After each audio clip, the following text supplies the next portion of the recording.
And the Toronto Raptors lose more than just this game. They lose possibly Scottie Barnes for an extended period. We will not know yet.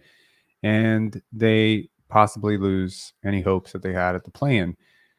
120, 105, the Raptors get out hustled, out muscled, and they get out rebounded. They get outplayed by a team that's on a bit of a shooting streak and a hot streak, rallying to save their season after a somewhat disastrous meltdown earlier in the season.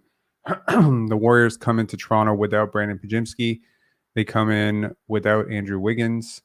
And the Toronto Raptors looked to be very competitive in the first half. It looked great, actually. Scottie Barnes was going off, man. Having one of the best games that I have seen from him in a long time. His defensive energy, his ability to push the pace, find shooters. He was generating just these very clean looks for his teammates. In his 16 minutes that he did play, he was incredible. I tweeted at some point in the second quarter that it was like he was a superstar tonight. Like, he's not a superstar every night, and I don't use the term superstar lightly, but he felt like a superstar tonight. In 16 minutes, Scottie goes off for 10 points, 6 rebounds, 3 assists, and he started the game 2 for 3 from 3, and he looked like, he took his first 5 shots from 3. So this was like a clear plan. And he was going to come in, he was going to start this game. It's called the game within the game for a reason. Guys have to have like a bit of they have to have a bit of a plan of how they want to execute the game. And I just thought he was brilliant. I thought he was brilliant. He wasn't the only one who was brilliant tonight. I think Grady Dick was absolutely incredible off the bench. His shot making, his ability to find his spots, just really interesting, because I do remember being one of the first people to compare him to Klay Thompson around the draft time. I said, like, he could be so much more than some of the shooters that he's often compared to. And I think tonight, it was a little bit like that Spider-Man meme. You're seeing Klay Thompson on one side and you're seeing Grady Dick, and you're like, I see the vision. I see what this could potentially be. I thought RJ Barrett was all right. A little chippy with Jonathan Kuminga. I thought he was pretty good, in terms of the shot making. Once again, 50% from 3. That element of his game has been better as a Raptor, and thank God for that, because RJ Barrett Emmanuel Quickley and Gary Trent did not have a great game. IQ, it was just tough shooting. Got stuffed to the rim a few times. I think without Scottie, he really, really struggled to find the space. Seemed like, it was hard for him to attack. And, that's a little bit troubling. The Warriors obviously have like some very, very capable defenders. They have Kevon Looney. They have, Jonathan Kuminga is pretty big. They have Draymond Green, obviously, who's still a very good defender, even at this stage of his career. So paint finishing was not going to be easy, but, when his shot's not going, he shot 3 for 11 tonight from 3. It's going to be a tough night, right? Which is why, there has been such a drastic focus from the Raptors coaching staff to get him to become more of a 3-level scorer, and a guy who can catch and shoot, and a guy who can get it off the dribble and go left and go right, just make him a little bit more dynamic. I also thought his playmaking was a little bit lax tonight. He did get 11 assists, but I didn't find him to be as impactful as I believe he could have been with someone who had the ball as much as he did. Gary Trent Jr., another cold shooting night. He was on a bit of a heater, for a while there. He was shooting close to 50% from 3 as a starter, but that has really faded. And tonight feels like a little bit of a gut punch, because, there was some momentum, right? There was some momentum that you could see, hey, maybe the Bulls slip or the Hawks slip or the Nets slip. But I got to tell you, every single loss at this point, and granted, you might have walked into this season saying the Raptors are supposed to lose this game. They're supposed to lose this game. And it probably, wouldn't have surprised you if a fully healthy Toronto Raptors team lost this game with Scottie Barnes. But I do believe that had Scottie played the entire game, they probably win this game.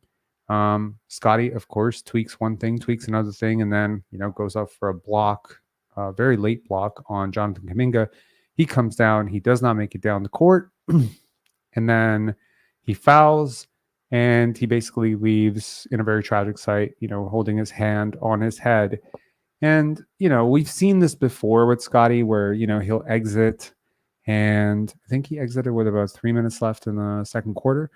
You'll see this situation where he'll exit and he'll come back in like a minute. And I got to tell you, as that clock started to tick, tick, tick, and he didn't come back, and then he didn't come back, and we didn't hear anything at halftime, I was like, oh boy, it would take a lot to keep him out of a game that he desperately wanted to win, and he clearly desperately wanted to win this game. So tough break for the Toronto Raptors, but next man up mentality. You see what you have, and maybe this means a little bit more, maybe this means a little bit more time for Grady Dick. The Raptors do opt to start Kelly Olynyk in Scotty's place in the second half. Jury is still out on how that looked, but the Raptors really struggled in the second quarter. In the third quarter. They got outscored second night in a row. Obviously, there was a huge collapse in the third quarter against Dallas. That was with Scotty.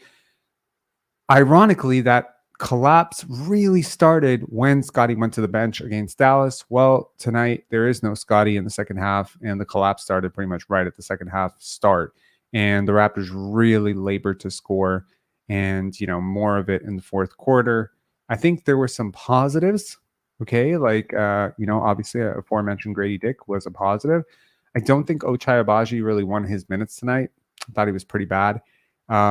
Chris Boucher kind of proving why he's been out of the rotation a little bit, gotten away a little bit. He provided some energy. He chips on the glass, but man, like sometimes he just feels very disconnected with his teammates. About Kelly Olynyk was great. I thought he was really good tonight. He had 3 steals, 16 points, 10 rebounds. Not just box score watching, but I think just overall the threat of spacing the court and, his overall. He does this weird thing. I don't know if anyone else has noticed this, where his legs just seem to collapse every game. There's like one game where he just kind of like goes down on one knee randomly while he's walking. I haven't seen a player do that ever. So that's just weird to me. But nevertheless, 28 minutes from Kelly Olynyk tonight. I'll tell you who didn't win their minutes tonight. Surprise, surprise. It's Bruce Brown. Holy shit, man. Like, it's just tough. It's just tough. Defensively, he has not been great. Offensively, he has been borderline unplayable. Like, I'm at a point right now where I'm like, okay, like screw the trade value. Just stop playing this guy. He's 27 years old. And I am just not liking, his overall impact on the game when he comes in. He seems pretty disconnected with his teammates right now too. He's been bad. Like he's just been so bad. And this is very unexpected. And I feel like I'm talking about it every single post game where I'm like, man, I used to like this guy a lot. And Zigsaw Puzzle saying he's playing like he's 27 minutes old. For sure. He is. I got to tell you, like, I was very impressed with DJ Carton. Anybody else was really impressed with DJ Carton? I liked his minutes. Like, I really did. I thought, defensively, I really like how high his pickup point was. I like the shot making. He made his he took 2 threes. He made one of them. I thought he took like smart in rhythm shots. He got to the line. He drew some contact on that shot underneath the basket. And yeah, overall, I just I thought like he played with toughness. He looked good. And I am very curious to see what Javon Freeman Liberty will look like. If the season truly is lost a little bit, right? There will be no reason not to play Javon Freeman Liberty. And I think that he will surprise some people. I really do think that. Like, I think, with the way like the Raptors like to play, I think a guy like Javon Freeman Liberty could be really good. To the point of DJ Carton, I feel like the team played harder with him. Anybody else feel that? Like, I feel like this team is so starved for point of attack pressure at times that just having a guard who can do that. Like, again, I haven't watched a lot of DJ Carton play, so I'm sailing blind with him. This is probably the third time I've watched him play in my whole life. So I don't have a very informed opinion about him. And frankly, it was during Penn Dance that he was signed, and I just haven't caught up yet. So I'm just being straight up about that. Like, I'm not some DJ Carton expert, but I'm looking forward to seeing more of him.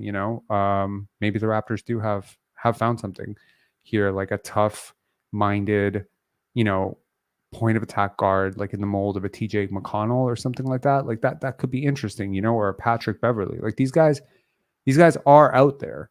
This is like, And it is the type of player that you would expect to find in the G League, right?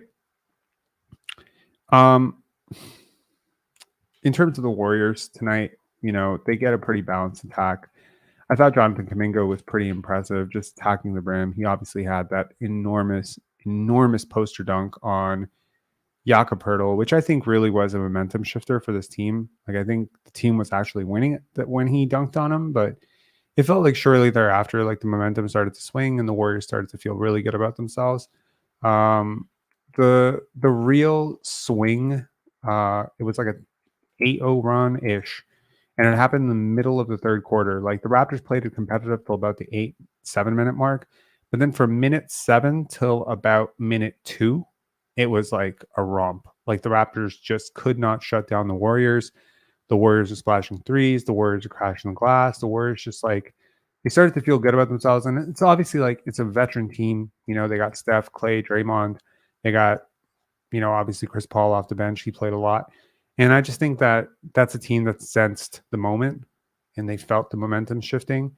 And, I think maybe there was a timeout that didn't get called at some point from Darko Rajakovic, but there's only so many timeouts that you can call.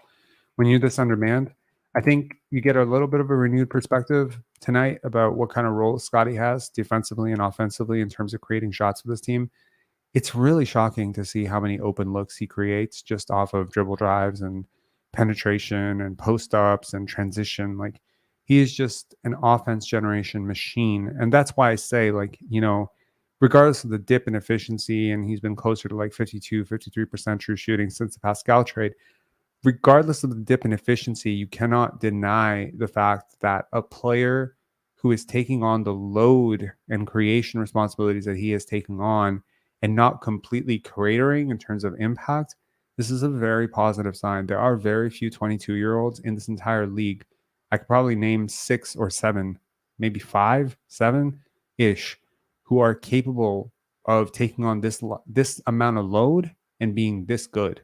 There might be less, to be honest, because Scottie impacts the game on so many levels. And if the Raptors are truly going to be without him for like a couple of games, this season is just over. Not that it isn't already kind of over, but I feel like there's still like that sort of outside chance that you go 500 and a team ahead of you just completely crashes. But yeah, it's not the fact that you lose this game. I think a lot of people expected you to lose this game. It's really just the prospect of having to, because he's such a big part of your offense, you're going to be pretty lost without him, right? And I'm just curious to see, if the Raptors can hold water. I think they have a game coming up against Charlotte. Let's check the Raptors' next few games.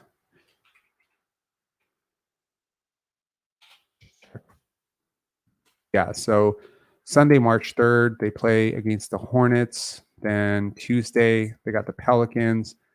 Thursday, they got the Suns. Saturday, they got the Blazers. So this season could be over in a week, right? You lose 3 games in a row. This is mathematically going to become impossible, right? So that's going to be tough. Anyway, let's look at the team stats real quick, and then we'll get to your calls.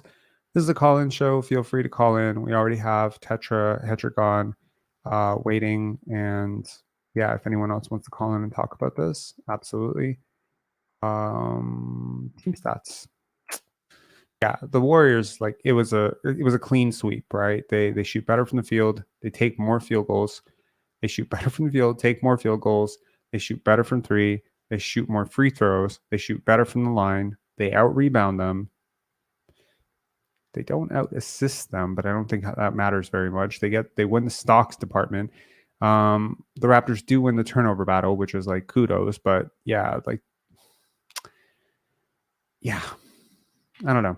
The Raptors had a 9-point lead in the first half. It looked good. I'm not kidding. Like the Raptors looked like they came out inspired, but something clearly, maybe they lost faith, maybe they lost perspective, maybe they just weren't talented enough. But I would have liked to see a little bit more for Grady Dick run instead of like all the RJ and stuff. And I think there was like a play where Grady hits a 3, and then RJ comes down, foul hunting, and he has Grady open in the corner. This was, I think, with about 1 minute and 8 seconds to go in the game. and the Raptors were down 10. I want to say they were down 10 at the moment. And yeah, RJ just goes in for that. And I'm just like, dude, Grady just hit a shot. He's blazing hot. And it's a 10-point game. And maybe it might have been an 8-point game.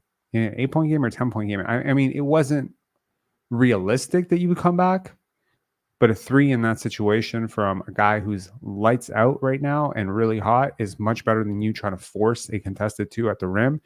And it's moments like that there that you just kind of miss Scottie, because Scottie would have found Grady after he just hit a 3. You know, it's just like this, it's small things like this where I think that the evolution of RJ and Emmanuel quickly as playmakers is just going to make the Raptors so much more dangerous, because clearly those guys are evolving as shooters and they have a little bit of gravity and they have a little bit of handle and shift, but they don't always see the open man.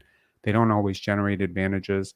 They sometimes kill advantages in transition, and they kind of look for their own a little too often sometimes. So I think this will be the next evolution for the Raptors is, okay, get Scottie back to about 37-38% shooting from 3, get him to a more advanced handle and a more advanced post package, but also can Grady, RJ, and Emmanuel quickly become elite secondary creators. And I'm seeing so much potential from Grady over the last, I want to say, month, where I am genuinely seeing a guy who on a night-to-night basis is doing one thing new that I haven't seen him do.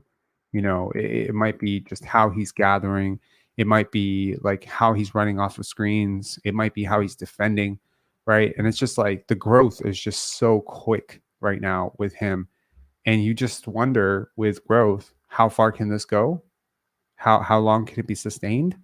Right? Growth is very weird and unpredictable. Sometimes players have an excellent growth from year 1 to year 2, and then there's a stagnation from year 2 to year 3. It doesn't mean they didn't work hard. I think almost every NBA player is working hard. I just think that sometimes, as I said, between the ages of 16 and 25, growth is sporadic. Sometimes it's linear. Sometimes it's, extremely predictable. Sometimes it's very unpredictable, and it comes in spurts. Right now, we have seen one of the best single season improvements that I have seen from any rookie in Raptor history, because Grady Dick legit feels like one of the 4 to 5 best players on any given night. And that's a far cry from where he started. Anyways, let's get to tetrahedron. Hey guy, how are you doing? Rob, how are you doing? Can you hear me okay?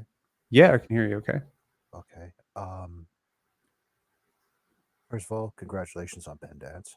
Thank you. Can you be a little bit louder? Is that possible? I don't know how I would do that exactly. Maybe there's a setting here that I can turn up my microphone. Okay. Sure. Yeah. Let me just check. I'm not seeing it in the settings for. You're better. You're better now. Oh, I moved my mic up a little bit more, so maybe that. Yeah, that helps. That helps. So, yeah, congratulations on Penn Dance. Thank you. Do you think the Raptors coaching, and I hope some of the Raptors players, are kind of maybe a bit embarrassed or a bit upset that they're basically hopeless the second Scottie steps off the floor? They just start hemorrhaging points, even when Scottie sits on the bench for a few minutes. And that hasn't always been the case. I mean, last game there was a very positive stretch for 2-3 minutes without Scottie Barnes. I mean, generally speaking, yeah, true. But that should be the case. Every team is better with their best player on the court, right? No, I don't just mean better. I mean, they can't even keep pace almost any of the time. They can't just hold the fort for 5 minutes or 2 minutes or whatever Scottie needs to rest. Mm-hmm. They're just Scottie just has to work twice as hard every time he comes back in. Yeah, no, I agree. Sorry, I'm just while you're talking, you were saying congrats about Penn Dance, I'm actually just going to play this for anyone who didn't attend to get a nice little clip of it. We put this together today. Yeah, I mean, honestly, clearly there's a talent deficit. I think there's a talent deficit for sure. But everyone knows that. It might not be a talent deficit long term, though. It's just maybe they're just young and haven't got there yet. I agree. I completely agree. I think the building blocks are here. I think what Grady is doing right now is proving to everybody that Masai Ujiri and Bobby Webster really know what the hell they're doing. Yeah. You know what I mean? Like Uh, they've been great. I was really sort of not upset. That would be the wrong word to use, but let's use it because I can't think of a better word right now. Like early on the season, when people were like, "Oh, Grady's a bust," I'm like, "He's like 19. Like, give him a second." Yeah, yeah. Let's give them more than that.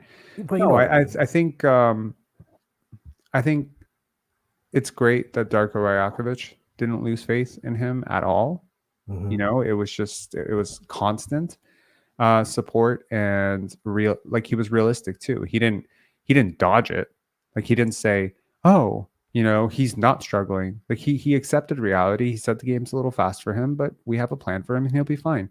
And I think that approach really helped. And kudos to Grady for accepting the G League assignment and trusting the Raptors. And this is why you build a reputation for development, because it clears up that obstacle that maybe a young player will come in and not trust you. Like I Mm, think, young players can see the growth in Scottie, and in the past they could see the growth in Fred, in Pascal, in OG. And so because the Raptors have this like elite track record of development, Jama and Darko have this elite track record for yeah. development, because of that, I feel like a young player going in, like if my own son or my client went to the Raptors, I'd be like, hey, you're in great hands. You're in great hands. Go and do whatever they need you to do. And sometimes what they need you to do is something you don't want to do. You don't want to go down to the G League. You don't want to do a G League assignment. You don't want to, go bulk up. But they know what they're doing. They've earned that. So I think that is a really underrated part of why the Raptors do what they do. And Grady really seems to be like whenever, because Darko seems to be such an eternally positive person. The guy's like, Sure. he's the my most favorite coach I've ever seen in my life. But that's just me personally. It's just my own opinion. I'm not saying I'm right, but the thing about Grady seemed to be like the coach was like, "Look, we got to do this and this with you," and he just seemed to be like, "Yes, sir. I'll go. I'll do what I got to do. If you think that's best for me, I'll do it." And he trusted him. It seems. Sure. Yeah, I mean, it's again, there can always be an ego about it, right? And I've dealt with a lot of people in my life, and I can tell you that ego is a huge barrier to Sure. success. I was literally just talking to my cousin for like 2 hours earlier today, and I don't know why that conversation went so long. And any notion of, because he's an older cousin, and so he still remembers me when I was 5 years old and he was 11, and so that Wow. dynamic and that gap has never changed. It will never change for him. I can never tell him anything, and the ego that comes with that, to the point where I literally, because he expects me to take everything he says as gospel, and that's tough, right? Because at some point we're both adults now, right? It's Yeah, a very very strong possibility that I do know a lot of things that he doesn't know, but he can't accept that. And I that's think that a lot of unfortunate. people, like, go through that with their parents, but also go through that with coaches. And if you're a Gatorade, McDonald's All-American, former Gatorade Player of the Year, lottery pick, highly touted, 5-star recruit, you sometimes come in thinking, well, who are you to tell me that what I've done isn't working? Do you know what I mean? Hmm. And Yeah, I can that see can that. be a huge barrier for guys like Yeah. OJ Mayo and DeJuan Wagner, who enjoyed so much success doing things one way, to come to the league and say, "Oh, I got to do a different role. Oh, I got to do a Hmm. different regimen. I got to change my diet." Like, no, I don't want to do all that. I'm a good basketball player. This is where the humility that Scottie has shown and the humility that Grady has shown is a very positive thing. Whereas you take a guy like Jalen Green, for instance, who I like, but he doesn't seem to have that same wherewithal about him of like, you know, I am not very good at basketball at the NBA level right now. I need to change that. No, there's still an air of I'm the best player in the world.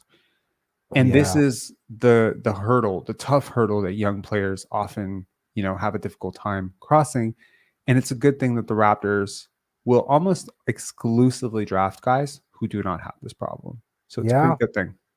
One thing I noticed about it's just a guess, but I think he's got really good grounding from his parents. Who? Grady? Grady. Because It I think seems his mother's so. like a professional athlete herself. She was a very, very respectable athlete. Yes. So Um, I mean, I'm sure she was like, "Listen, you might be great now, but there's always the next guy." Like people who tend to be on that level can get some perspective, and being able to pass it on to your kid, I think would be quite valuable to them. Certainly. And I mean, like, a lot of this does come down to parenting. Are you a parent who taught your kid to actually respect their coach? At the same time, how many coaches at the youth level really don't know what the hell they're talking about? That's They don't know what true. they're doing, right? And so there is a balance to strike here where, yeah, sometimes you're going to have to override the coach and say, yeah, the coach is saying this, but we're going to do this instead. But you do always need to keep it grounded and perspectivized. And, Grady has always struck me as a very mature kid. Um, Yeah, he's 20. So, yeah, he's never really carried himself like a 20-year-old. Like, I know he's goofy and he does a lot of goofy stuff and whatever, but I he has a sense of like presence and self confidence and self assuredness. Like, I know who I am kind of thing. I agree.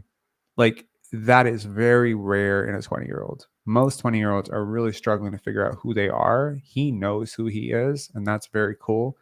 And I think most importantly, he likes who he is, which is also very good. So I'm very, very excited about Grady Dick. And I think that he is going to just continue to get better and better. And I'm seeing like more Yeah, of the playmaking and more of the off ball stuff. And tonight I was seeing a lot of the dribble drive and stuff and like some of the creation. And yeah, some of those shots are not quite being finished at the rim, but right. give him like another summer Exactly. in the weight room and he's going to go through contact. Like his potential is like higher than every player on this team other than Scottie. I It's completely agree. yeah, it's really impressive. And I think in a redraft, it's hard to imagine that he goes any lower than where he went. So Yeah, I'm not saying he go top 5. That's fine. There have been a lot of top really, 10 really maybe. impressive. I think he would go top 10 for sure. Yeah. Like a shooter of that size who has shown his playmaking chops and can rebound and is showing a compete level on defense. Like these do not grow on trees. I wish somebody who got to interview Grady Dick. One question I always wish I could ask him would just be, since you've been with the Raptors, what has uh, Scottie Barnes like the conversation with or being around impressed on you? Like what has I'm not very good at asking questions because I don't do your job, but I can't formulate it very well. But Well, I think he's already made some notion of the fact that he's really blessed to play with Scotty and how Scotty makes his life really easy and he always finds him open and how it's such a blessing to play with a player like that. I think he oh, I didn't hear alluded to that. that like a couple of post game scrums ago, which is great. Well, It's good. yeah, passes from Scotty. The thing about them is they they basically unless it's like a turnover, he accidentally misses a guy.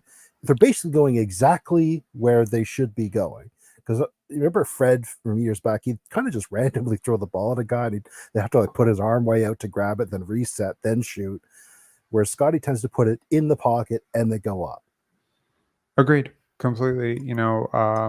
He's a pretty accurate passer and he gives it to you where you need it, when you need it, which is Mm-hmm. really good. Timing too, It's yeah. great when a guy understands your needs as an offensive player and it kind of puts it exactly where you need it. And that means like, he understands where you want to lob pass or, Yeah. I'm very excited to see the possibility of Scotty potentially playing with a lob threat. Like he hasn't really had a lot of lob threats to play with, but I think, it might be interesting to see him play with one, Mm-hmm. like just an above the rim Skywalker, a Yep. guy Yep. like a Nick Claxton or something like that, or a guy Imagine. like Clint Capella or Yep. someone of that ilk where Wemby, fingers crossed. No. yeah, that really would have been great. That would have been a Anyways, dynasty. any final thoughts? Yeah, just congratulations on Penn Dance, and thank you very much for having me. Oh, thanks a lot, man. I'll go Cheers. back to the regular chat. Bye bye. See ya. Bye. Okay. We got Recruiter Dude. What's going on, Recruiter Dude? Hey, boss, how are you? I'm all right. How are you? Good. I was hoping to run into you at the Wemby game, actually. Were you there? Yeah, good Cool. seats too. I decided not to linger. Well, I got obscenely drunk around the Obscenely fourth. drunk at the game. Yeah, That's expensive to do, you know? it was sort of self harm, and then I left early. Okay. I think you lingered, right? Like you got to you got some. I saw the footage. Like you got to kind of get close. We did get close, which was really cool. I wouldn't say we lingered, but it wasn't a very good game. It wasn't competitive at all. And basically, unless I was there to watch Victor Wembanyama record like what was it, like a 10 block triple double, I didn't really. I can't say that it was a very enjoyable game. I think it would have been a lot more enjoyable if it was close. It did reinforce, however, how much I wanted us to tank for Victor Wembanyama. It's been really impressive. I think their win over the OKC Thunder was really interesting. I don't know if you've seen the highlights or if you watched the game. I did. Wow, man. Like this is a 20-year-old, a lot of players, young players, I guess Darko Rajakovic sort of started this whole conversation about face of the league. And a lot of young players were asked about the face of the league. I think maybe someone was writing a story about it, and Scottie was asked about it, and he kind of threw it to Anthony Edwards, and Anthony Edwards was asked about it, and he threw it somewhere else. The only guy who just said, "Yeah, I'm ready to be the face of the league" is Victor Wembanyama. He probably will be. You're hard to read, Rob. You're a hard guy to read. Yeah, I've heard that before. Why? Why? You don't get too high, don't get too low. Like you're very grounded. And I was expecting that on the back of this game because that's how you are. And I thought, you're not resigned. And I think a few of us are following your lead. Like we're not resigned. We'd like the season and we're taking it for what it is. It's coming to an end. And but what's interesting is when Coach Mo comes on because he balances you out really well with his well-founded paranoia. And I'm admittedly I'm somewhere in the middle. I don't have the energy to rant. I'm just sort of okay, this is where we are. And it's. Are you happy with where we are? I think that's a worthwhile question to ask. I'm contented, but I am. I have a lot of empathy with ownership, or I should say explicitly, Bobby and Masai, because I'm also a person who the first time I called, I admitted I'm a gambler. I'm a person who takes risks. Okay, so I don't like talking about sports betting on this channel, but I will tell you this. Okay. I've been wanting to order a particular pizza, which is very freaking expensive. I'm not gonna give them a shout out because I just don't want to. But their pizza pies are, like $30 for a fucking pizza. It's pretty ridiculous. I'm a Domino's guy, but I heard about this pizza because the Raptors basically posted about it, and I was like, man, I really want to try this. And so when Scottie Barnes went out, I slammed my pizza basically. I basically bet $80 that the Warriors would win the game, and yeah, it paid for a pizza party, basically. No, I mean that was a perfect timing in game. I wasn't going to get into that. I was going to make an analogy how, you just have to. Sometimes you have to roll the dice, and I don't think that there's anything less obvious than the Raptors losing in the second half without Scottie Barnes. The second he doesn't come out in the second half. Actually, it was, I think I placed half the bet in the first half when he went out because I was just like, damn, he's not coming back. And let me get ahead of this before they adjust the odds because, once they confirm that he's not coming back to the game, the odds are gonna flip. But yeah, I was pretty firm that they were not going to win this game. But then when he was out, I was like, there's no chance in hell. I actually am kind of kicking myself that I didn't bet more because I knew they were going to lose this game. Well, let me segue to a macro perspective. I think it's less obvious, and I'm not trying to be controversial just for the sake of calling in, but I think it's less obvious that Quickly is a sure thing. And then what? What do you mean? Then what? You said less obvious. Less obvious than what? Less obvious than Scottie is a sure thing? Less obvious than Grady is a sure thing? Or just less obvious relative to what we think it is? Less than what is what I'm asking.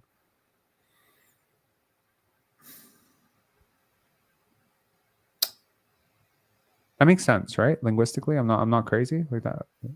What I'm asking No, makes sense. it makes sense because again, like then we get into this predictable like debate about well, what were the choices available, and I don't want to revisit the OG situation or anything. Like choices had to be made, Sure, and their chances were taken, and sure, I'm along for the ride. And you had, I think, one of your most brilliant podcasts was the actual trade episode, was the like analyzing quickly, and I'm still optimistic about quickly. I think he's one of the best under 25 players in the league. Like what was it, like sure. top 15 or something? So at the same time, I'm now sort of thinking about like how long, and it's a fair question, like how long is this rebuild realistically going to be? You know, and Hmm. that's not just on the back of this game. It's just I'm just thinking about it like, okay, the season's coming to an end. Excited for the offseason. Like you made a good point earlier, like 5% better, 5-10% better here, 5% better there. And Right. but the thing is like everything in the NBA is so short lived. Like how do you feel about next season? I mean, I don't think it's too early to even talk about that. No, it's not. Look, there's a few things that go for me next season. Number one, I don't expect the East to be better, if that makes sense. There's a lot of teams that are banking on players that I don't necessarily think are going to get better. So, for instance, you have teams like the Boston Celtics and the Milwaukee Bucks that have guys who will be worse next year, key Mhm. guys who could be worse. You do have, obviously, the Philadelphia 76ers. Who knows where Joel Embiid's health is, whatever. You're talking about 3 of the top 6 teams in the conference. Obviously, Miami is going to have to reset at some point with Jimmy Butler. You could take a look at the Knicks. I don't think Julius Randle is anything close to a spring chicken right now. Jalen Brunson could still be ascending up. Maybe they have some cap space this offseason, but I'm not really sure. Like there's nothing like Victor Wembanyama and the OKC Thunder in this conference that scares me. So it kind of makes me think that maybe the Raptors could become that. Now, obviously, you can take outside swings and you can say, well, what if Charlotte really, really pulls it together? Yeah, what if they don't? I don't know. There's nothing in this conference that long term scares me from a dynastic sort of perspective. So that's one thing I would say is in the Raptors' favor, that they aren't on the precipice of having a LeBron James basically rule their conference for the next 15 years. The second thing that I think is really worth noting is that I do believe in internal growth when you do have young pieces that want to get better and you have a development staff that's in place to help them get better. I find it very hard to believe that the core pieces on the Raptors team are not going to be significantly better players next year. And in the case of Grady and Scottie, I think significantly is an understatement. Like I think they can both take a massive step forward. Now, what about the other core pieces? I don't expect Kelly Olynyk and Jakob Poeltl to be significantly worse next year. I don't expect them to be better, but I definitely don't expect them to be worse. But I think if RJ and Emmanuel quickly can take a modest step forward, just shoring up some weaknesses in their game, maybe becoming 5% better players than they are today, and Grady and Scottie can take a jump, right? Like you're already, I think, very much breathing down 500 basketball with that core in place.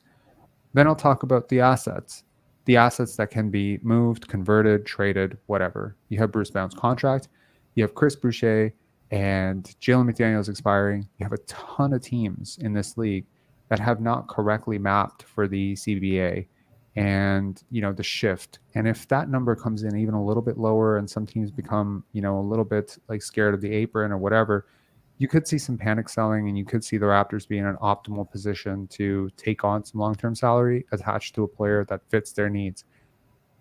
There's the continuity of not having to spend your entire offseason or training camp implementing a new system because you already have a coach in place who has, for the most part, turnover is a really bad thing when it comes to win-loss, especially early in the season.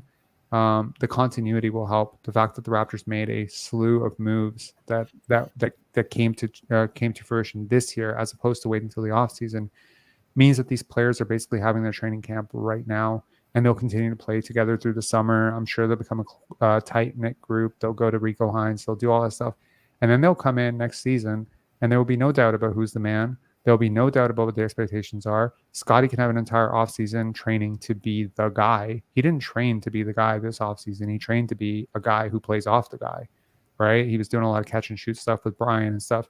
Well, now you're primary initiator. Okay, time to get in the gym with Brian Macon, handle life and dribble too much. You know, the foremost, I think, expert on ball handling in the world. And it's time to get that handle really, really tight. And I think he will. And then there's, of course, the picks, right? Now, the Raptors probably going to lose their top 6 pick, okay?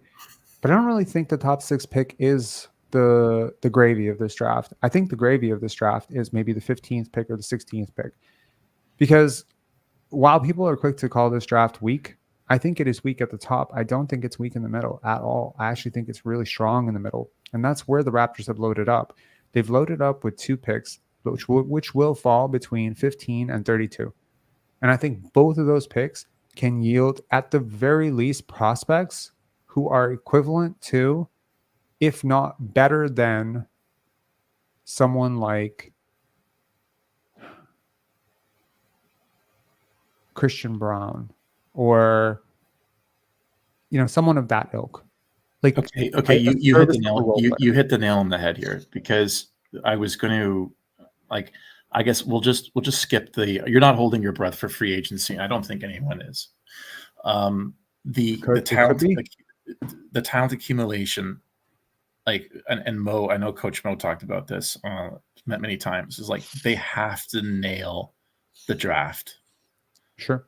They have to, like, it, and that's where, again, the paranoia comes. Like, you know, I think I agree with you. I think improvements should be expected, gradual improvements, but there is a lack of. I mean, this team is just feels so short. It just feels like really short on talent, and quickly melted today as soon as Scottie was, like, suspected to be injured. And I don't. Those. He's had a few of those, and I think you know, I think he'll pick it up. He's a warrior. I like his spirit. I'm not going to shit on him just for this game. Like, I think I want to give the guy a chance. Sure. It's unfortunate, though. We're going to have to pay him more than $25 million to give him that chance. But I mean, it is what it is. But I think he's worth it. I really do. And, you know, like, I think he's a guy who's shown me that he really has bigger dreams. Like, I think, you know, motivation matters. Like, who are you trying to be in this NBA? If he's trying to be, and if you believe, you know, you have him in your system, you have him in your gym, you have him in your locker room, you see him work, you talk to him. If you really believe this guy has the vision that he wants to be one of the top 10, top 6, top 5 point guards in the NBA, that he wants to be that good and he's willing to put in the work, I have no doubt that he'll be worth that contract in spades. Mm-hmm. He has limitations. He sure the hell does. But Fred had limitations, right? Like, he had massive limitations. Quickly's limitations are correctable, though. I feel his limitations are more correctable. If that makes sense. I just want him. I want him unleashed. Like he started to, like, and even the best pros do this. Like, okay, you missed a bunch of shots. Now you're kind of like whimpering a little bit, but just like, and Darko's giving him all the confidence he can. I'm not doubting for a second that Darko is, like, doing everything he can for all of these guys. Sure. You know, and particularly the next couple of games where I'm guessing Scottie's going to sit. So that too. There shouldn't be any fear. Like, just go gung ho wild, and build on that. Well, measured, obviously, but I think, like, I'm more or less inclined to think that this team needs, like, one piece. Like, I don't know who that piece would be. I don't know either. Like, and that's what I'm trying. Like, let's just say right now you just dropped DeJounte Murray on this team. You didn't lose anything. You're not, like, maybe you lose Bruce Brown in every draft pick that you have, but you just put DeJounte Murray. He is a player, in my opinion, who's good enough to be, like, a number 2 option of Scottie right now. And I feel like you're a playoff team immediately. That's how close you are. You are one DeJounte Murray. You're not you're not a Steph Curry away. You're not a, prime Shaquille O'Neal away. Like, you have your guy. He may not be the best guy in the league. He's certainly not close right now in Scottie, but you have a guy. Like, you have a guy who I believe you can competitively, make the first round of a playoff series with. His next guy has to be either developed, through internal growth like Grady or IQ or RJ or whoever. One of these guys has to ascend to that next level. To the level of a Brandon Ingram, to the level of a DeJounte Murray, to the level of a not Colin Sexton. Wow. Darius Garland, to the level of a Jalen Brunson. So not a top 20 guy, but not someone who's not even in the conversation for top 60 or top 50, like a Jalen Brown, like something on that level. This bleeds into you made this great point on the other show, and I should be like on a reel played until the end of time, where I think you were talking with Mo, and like you were basically counting the salary, all the dead salary that we have, and then you recalibrated like what they're really worth, and I think it was a difference of like almost $30 million, and that's the canary in the coal mine right there. Yeah, but all those players are pretty much expiring. But then what do you do with it? That's the you convert it. You convert it in one way or the other, right? So you can convert it into more dead weight with assets coming back, like draft picks, right? So whereby you basically ship off your cap space to somebody else, and you take on their role players or whatever. I mean, I'm sure their role players are not worse than Jalen McDaniels, right? So can't do worse than that. I don't think you're that far off, man. Like, that's kind of the great thing about this is, like, before you ink that extension with Emmanuel Quickley, and before you ink that extension with Scottie Barnes, especially if you think this is going to become something very, very serious, like this core is going to be very serious in the next 3 years, you need to start putting those pieces in right now. You need to use this cap space while you have it, because it will not last forever. The minute Scottie Barnes signs that $40+ million, if Jakob Poeltl is still on the books, if RJ is still on the books, you're pretty much capped out with like 5 players. You know what I mean? Like, Scottie being on a rookie deal right now, Grady being on a rookie deal, these are gifts, because it seems to me, at least, that those two guys are going to be highly productive players next year on a combined $15 million. You're going to have 2 players who can play a combined 75 minutes for you tomorrow, next year, and be very productive, probably net positive across the board, both of them, for $15 million. No, and I agree. That's mid-level. You said, like, if they're really serious, I think this is it. I don't know how you. This is how you get really serious. Like, you take this cap space, whatever you've generated, and you take one big swing at something. Okay. And that doesn't necessarily mean you have to sign that player. It means you can trade for that player. And it just has to be the right player. So maybe it means that you're converting your draft picks and Bruce Brown's convertible expiring into a disgruntled star, like a Jalen Brown. I don't know. Maybe the Celtics have like the worst luck in the playoffs. Do you want Jalen Brown for $50 million? Probably not. Is he going to be the second best player on your team next year? Hell yes. You really don't have a chance to compete against teams when their 4th best player would be your second best player. You just don't have a chance. And that seems to be the case with the Raptors against a lot of teams, where the other team's 3rd or 4th best player would effectively be your second best player. That's tough. So it's going to require like a collective growth. And I think that will help a lot. But it's a little bit like, gosh, I'm trying to think, like, what is the team that I was thinking of where it's like a whole bunch of role players? Yeah, the Brooklyn Nets. The Brooklyn Nets are a great example. There are no superstars on the Brooklyn Nets. There's no star even on the level of a Scottie Barnes. So basically, it's like a whole bunch of guys who are 3rd or 4th options in an ideal situation. And there's a lot of them. There's so many of them, right? Less so now, unfortunately, because, they got rid of Spencer Dinwiddie and traded him for, Dennis Schroeder. But yeah, like, I mean, that's a team that's an example of where you just plop a star and they're a championship contender. They're a star away from being a championship contender, but take that star out and they're a lottery team. It's the dynamics of the team. Like the pieces, like, I don't know. You ever play 2K? Yeah. Yeah. Okay. So it's like having a team full of 78s. It's a great thing to have if you have a 92. But without the 92, that team of 78s is trash. So yeah, like most teams aren't full of 78s. They just aren't. Like most teams, once they get that 92, 94 guy, because of how expensive that guy is, they'll be lucky to get another guy who's 85 and then a whole bunch of guys who are in their low 70s. So having a team full of 78s to 82s is great. But at some point, you know, it's like you need a guy. You need the guy. It's just I would love, and I think you're really great at this. And if you had all the time in the world to like sit in your room and like draw the board, like make the board, I would be so interested in seeing what that board looked like. You know what I mean? I think that would, you know, you're a really bright guy. And similarly, obviously, I would love to peek into Bobby's board and Masai's board. But the thing is, though, that we were playing with all these great ideas pre-OG, pre-Pascal, and you know, soon to be like post-Trent and post who everybody else. And there was so much content like on your channel online, like just all these hours spent with all the prognostications and the guesswork and the shit. It was great.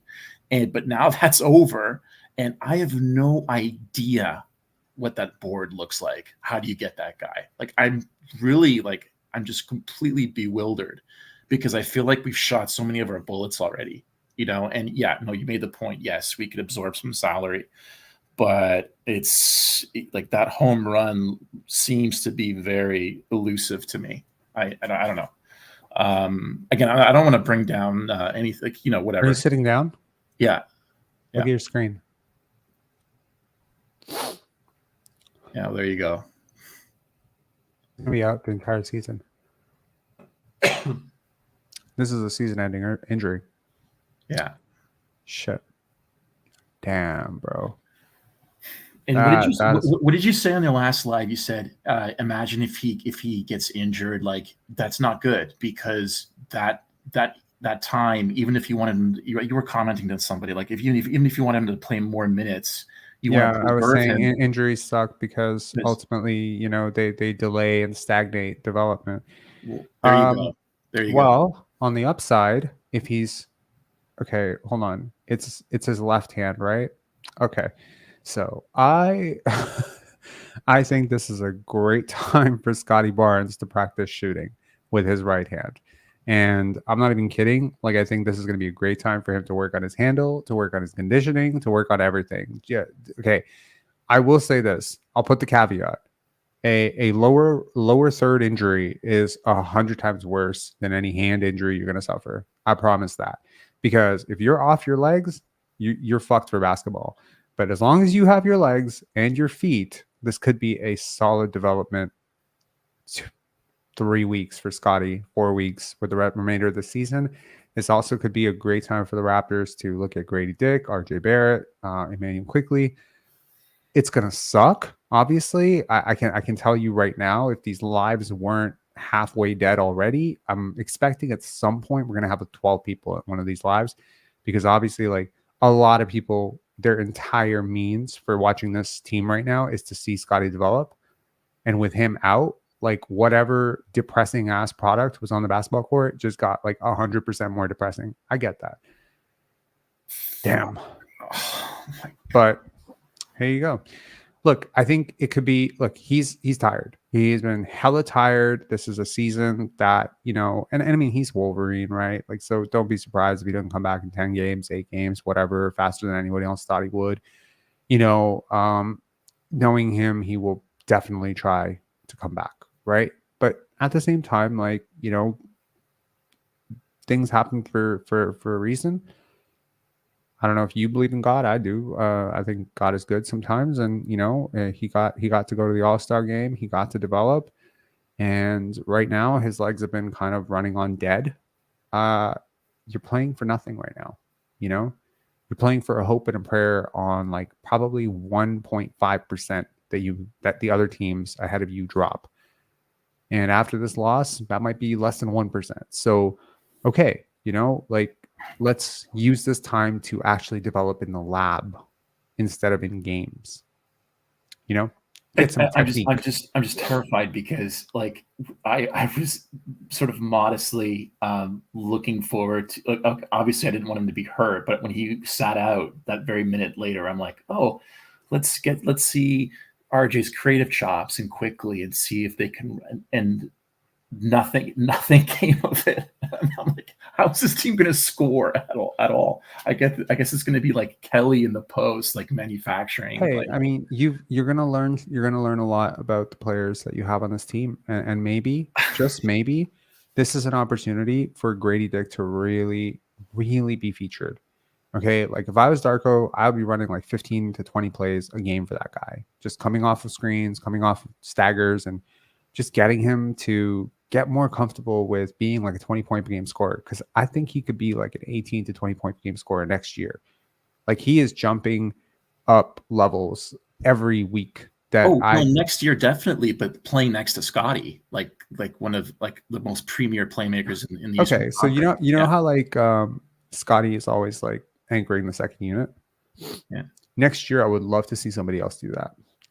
I would love to see RJ or Emmanuel Quickley or some combination of Grady and Emmanuel Quickley do that.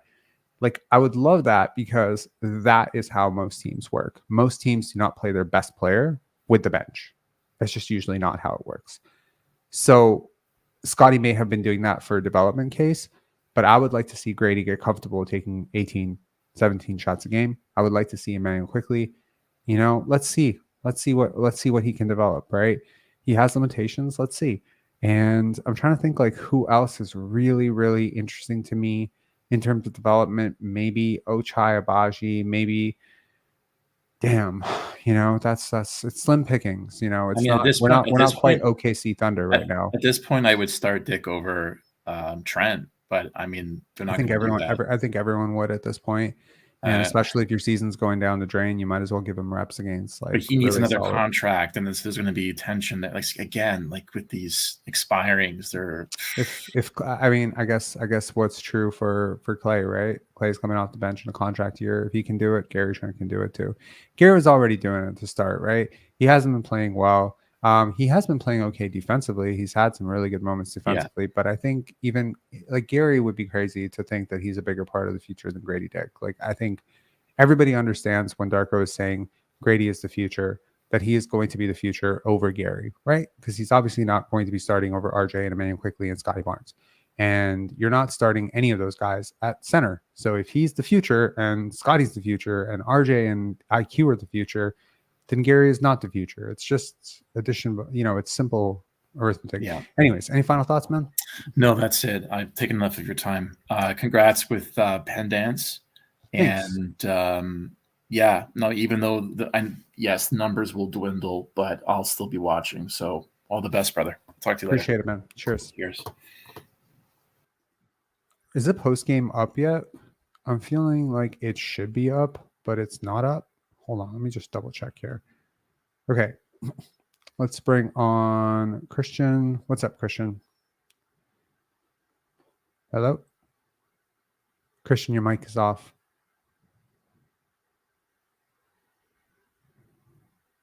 Hello? We will give you 5, 4, 3, 2, 1, and we're moving on. Lil John, what's up? Talk about a gut punch, man. Scottie going out? Yeah, it sucks, man. I've seen some people insinuate like it's a blessing in disguise, but him playing the last 20 games to me means more than the pick. I don't know. What do you think? I don't think it's about the pick. I mean, I was just talking about the recruiter dude. I don't know if you were listening. Were you listening?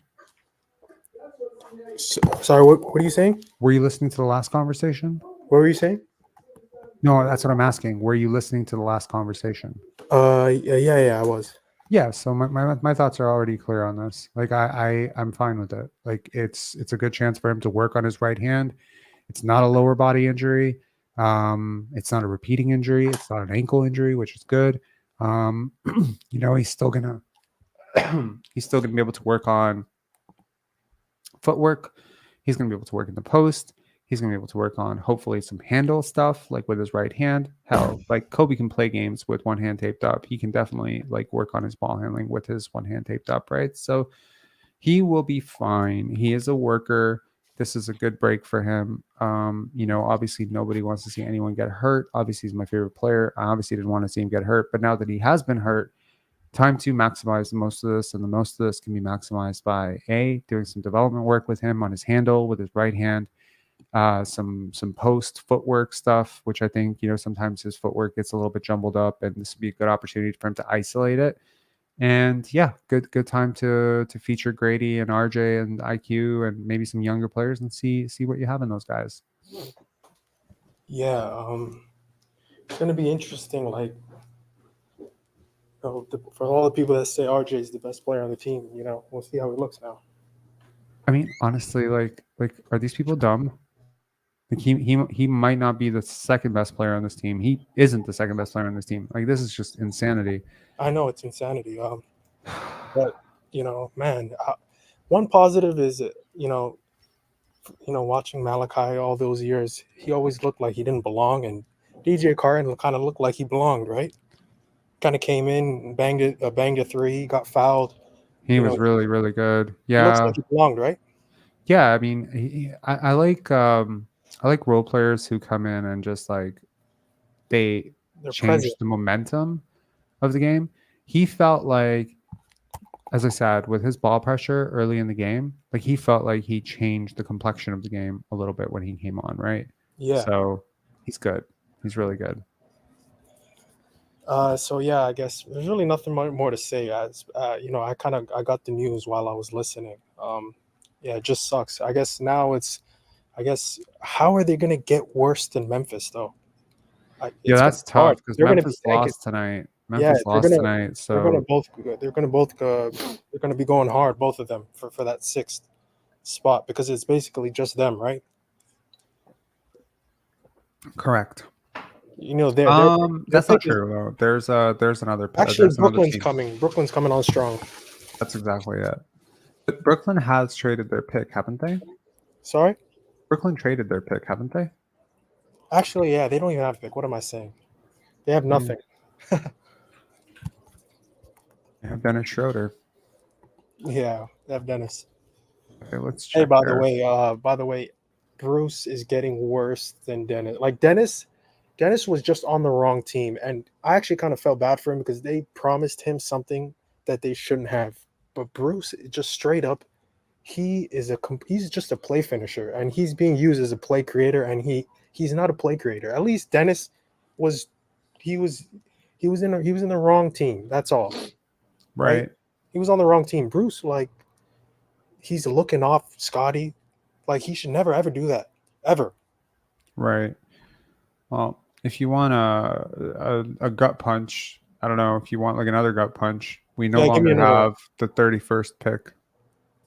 We have the 32nd pick. Washington has somehow now tied with a 13-game losing streak. The Washington Wizards are now 9-50. And the Detroit Pistons are also 9-50. But it seems like, based on the trend, that the Wizards are going to finish with the worst record. Yeah. Well, which is incredible given how this season started. And given, ironically, by the way, given the fact that Kyle Kuzma tweeted out, just don't be that team. And everyone's like, motherfucker, like, you are that team. Yeah, yeah. That guy's the irony of ironies is that Kyle Kuzma and Jordan, oh, wow. Yikes. Yeah. Jordan Poole, he has looked a little bit better recently, so hopefully he can, carry that momentum for the, rest of the month. Yeah. Rest of the month, There's some but you're right. Like, I mean, like 22, like the Raptors are 22-38 right now. They're 5-5.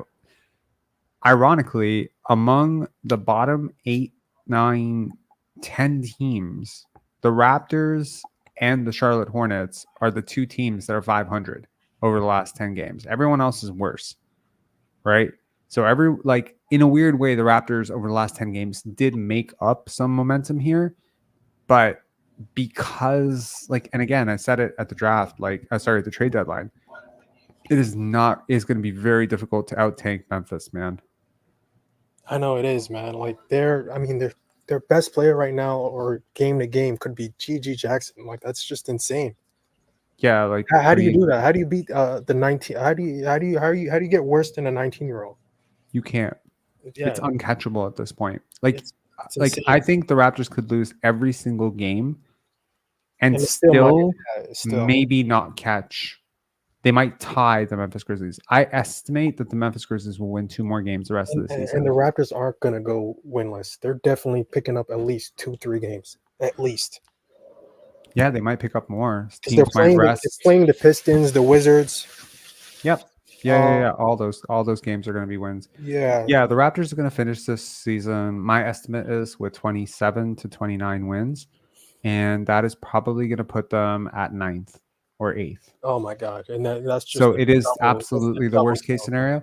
However, I will say that if they manage to go 7th, do you remember the last time the Raptors finished 7th from the bottom? Yeah, and they got Scottie. But yeah, so maybe it'll happen again. Who knows? Yeah, hopefully the NBA looks out for the Raptors because this is a pretty big market. Scottie's a star in the making. They need to kind of look out because I don't know about you. I kind of think the NBA is rigged to some degree. Like they kind of play into narratives and storylines. Just like we all know Wembanyama went to San Antonio because the French connection. And there's just no way he wasn't going to San Antonio. And you could easily put him somewhere else. I will say this though. Indiana being 15th is great for us right now. They got smoked tonight. Yeah, they got smoked. Yep. They got killed tonight. Like I looked up, I was like, oh my God, Tyrese Halliburton, 0 points. And Siakam had like a 12. Pacers all-time record, like for worst plus minus. Really? That's not really on him, but I thought that was interesting. I feel bad for him. He doesn't really fit on this team. You feel bad for him? I wish he was on the Mavs. You wish he was what? On the Mavs? On the Mavs, yeah. What's he going to do on the Mavs? He's going to be a third option on the Mavs? I think he fits on that team better. He might be the third. Nah, I don't know about that. I think he fits on this team. The Pacers are better without him. The Pacers have been better without him. Like they got worse since the trade. Yeah, no, they're straight up better without him. Like if they just shot more threes and played at he actually slows them down. Yeah, to some extent he does. And like I mean, again, like this is great for the Raptors because the Raptors do own their pick. And there's some thinking here that like the 15th pick could be really decent in this draft. Yeah, it could be. It could be Saloon, that French prospect, Saloon. I think I've seen him going. The mock drafts are crazy right now because there's guys who are like mocked 4th on one page and then 25th on another page. Exactly. And I don't really know what I'm talking about. Exactly. But tonight, Pascal Siakam, -43 in 20 minutes. Yeah. I don't think I've ever seen that in my life.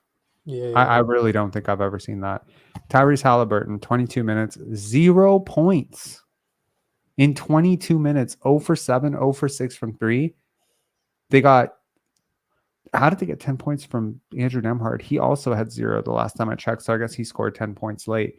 Miles Turner with 12 points, Pascal Siakam with 12 points, 2 rebounds, and 3 assists, -43 on 50% shooting in 20 minutes. I mean, certainly, like the box score says, like that's a max player for you. Jesus, like, yeah, yikes. Anyway, man, any final thoughts? First thing, I feel bad for you because why? Like your show, I think most of us are Scottie fans. That's okay. I'll still be here, Yeah, I'll still be here, but especially that Hornets game, like it's gonna be hard for me to watch that game, and I haven't missed a game in a long time.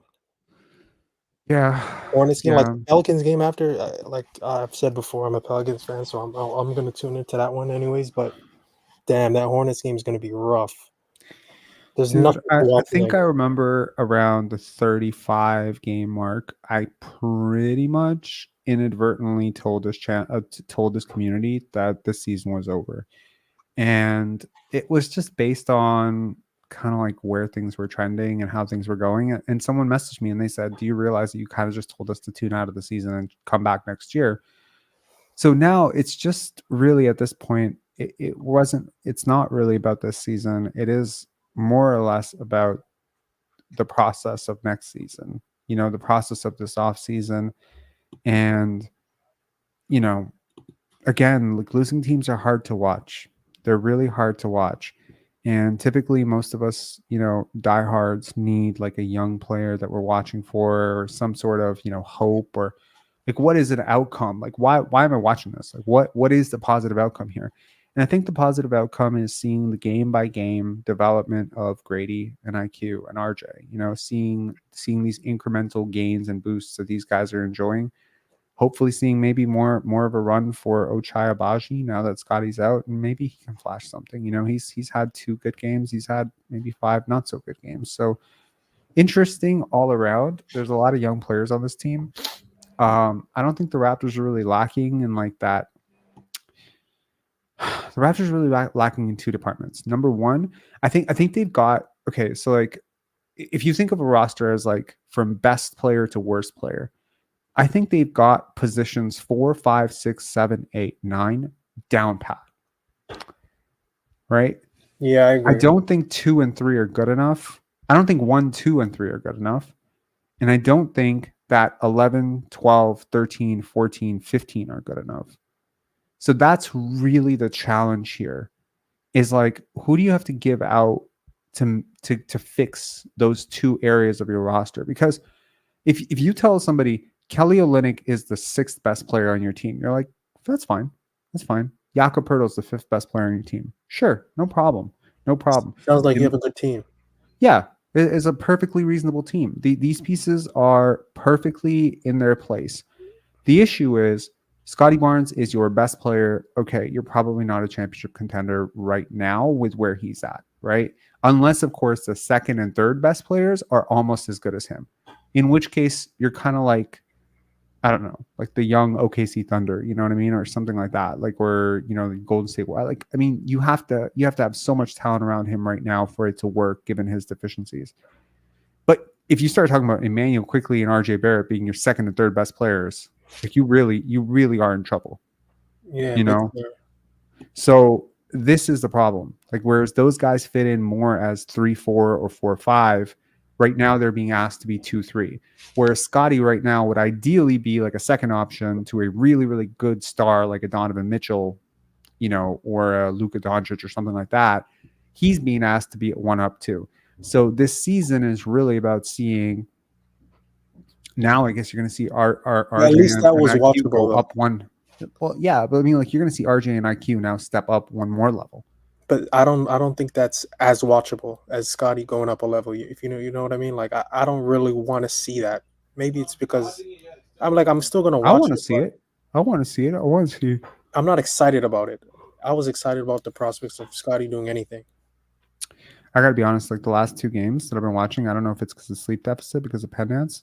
I have fully fallen asleep the last 2 games. Like for a minute. Mid game. Like I've caught myself like yawning excessively and like holding my eyes open. So yeah, this like I get it. I feel it. It is boring as fuck at times, you're watching a team that really doesn't have a huge chance, but it is an extremely interesting exploration into development, Okay, so wait. We can all think so. Like, how is it? Is it going to be at the point where they're gonna like it's going to be to the point where they're trying to like literally lose games, like do stuff on purpose? I don't think so. I don't think this team Like does if the that. Hornets and the Raptors are in a tight game, are they gonna draw up some bullshit? No, but I think this would be a really interesting time to start milking some injuries. And maybe if Scottie is, supposed to miss like 2 weeks, maybe you upgrade it to 4 weeks, so that he doesn't come back. But there's no benefit to losing at this point. The Raptors, obviously, karmically, they believe, in trying to do things the right way. And again, with You the still way have to lottery try to get odds that pick pick. up, like the way the lottery odds are stacked, yeah, the chances are when you finish 7th that you're going to pick 7th. But man, there's some pretty interesting odds to move up into the top 4, right? As the 7th, like it happens almost every single year. That It does. 7 moves up to 4, 8 moves up to 1, something like that. So, you know, you're trying to avoid like a trouble range in this draft. And the trouble range is really in this draft. I believe the trouble range is 5 to 13. I feel like that part of this draft is unusually bad, you know? Whereas like I think 15, 18, 20 is pretty reasonable. And I mean, like, you look at 15, 18, 20 in like previous drafts, there's some really serviceable role players that have been picked in those spots. Who's You your know? favorite guard, by the way, in this draft so far? I think I like Reed Shepard the best. Reed's interesting. I'm curious to see if his defense will hold up at the NBA level. Like, he is super pesky and incredibly active, and I think he's averaging like 0.7 blocks per game for Kentucky. He's But just so like, smart. he is, and that translates. Motor and intelligence definitely translates to the NBA level. It does. You're not worried about his size though at all? I am where like I'm not expecting anything. I don't he's a low ceiling guy, but I feel like his floor is way higher than a lot of guys. Even like the entire draft, I feel like his floor is higher than most guys. Just You think floor. his floor is higher than Rob Dillingham? Absolutely. Just floor. But I would think about those two are my favorite guards though. For sure. Interesting. I wonder if Dillingham is He's number in fact, like, my thing is I don't know if he's selfless or selfish, because at previous levels he has been pretty selfish. 2. Yeah, the OTE looked bad, bro. Yeah. That stuff looked crazy. What do you think of Castle? Stephon, I watched him once, like during that post All-Star break. I watched him once a game against Creighton, and he was like the 8th best player on the court. So I don't really know, but I haven't seen what he's done recently. There's some people on Twitter who are smart who like him, but I don't know too much about him. I'm blanking. I know some people like Jared McCain in Duke, the guy with the the nail polish. That guy. Yeah. I wonder if the Raptors might target a guy like Isaiah Collier from USC. Yeah, he's kind of making it back. Like his stock was killed early in the year, and he's pretty interesting. Like he's huge, get to the rim. Yeah, doesn't shoot very well, but I think like that might be like the Raptors' specialty, right? Like is getting guys who get downhill and then maybe like, Wasn't he the number 1 player too? He was very highly recruited. So you're banking on that, right? Yeah. And I mean, like, I don't know. Some people see him like, could he be like more of a Cole Anthony type, Cole Anthony. Yeah. Like, is that kind of like the type of guard he's going to be, like, where he's not going to be really a starter, more like a spark plug off the bench type of guy. But I'm just like, hey, man, like the Raptors could use that right now, right? Yeah, but look, when I look at, let me see, where is this draft? When I look at players 13 to 20, 23, 24, 25, 26, this feels like a normal draft to me. Not good, but normal. Like in that range, this feels normal. It's not like, oh my God, these players would be all second rounders. But when I see the top 5 picks in this draft, I'm like, most of these guys in the top 5, probably 6 to 13 in most drafts, right? I seen this on Twitter. Where do you think Cam Whitmore goes this year? Think he goes 1? I think he goes. I don't even think he's that good. I think he could be top 3 in this draft. Yeah, that's my point. That's exactly my point. So like last year he was like 7 to 9, but this year he would go top 3. And then that's he fell my point. To 20. Then he fell to 20. Remember? Yeah, I mean, like if Bilal Coulibaly had not come out in the last year's draft and he had continued to ascend and be good overseas, he'd be the number 1 player in this draft. Oh my God, yeah. That's the point. Asar Thompson or Amen Thompson will be the first player in this draft.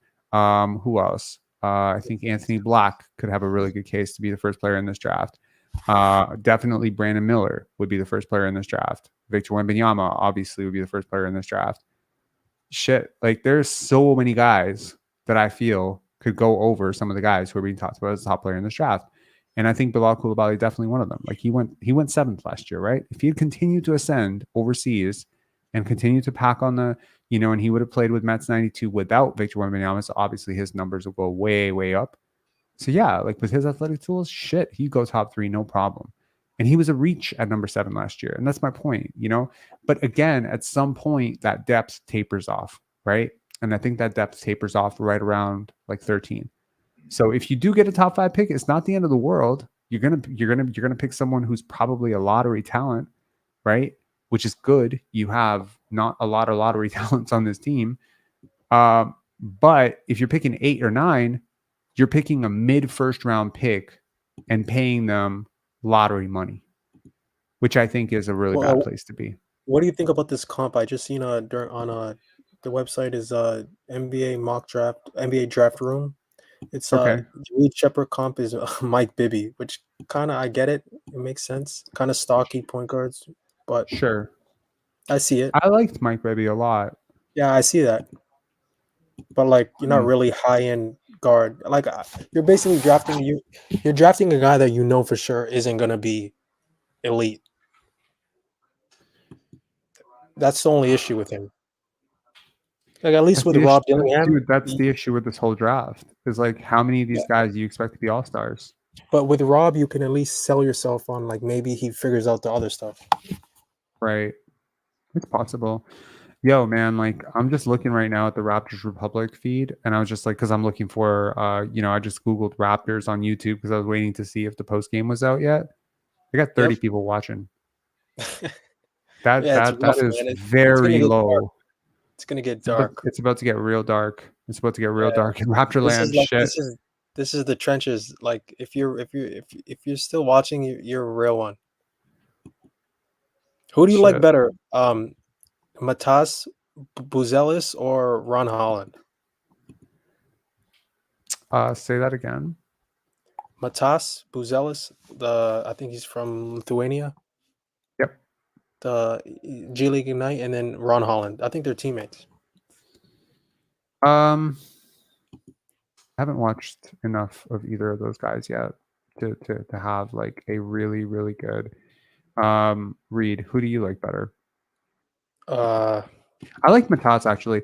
No, I watched 2 games of his, and I really like how he angles himself.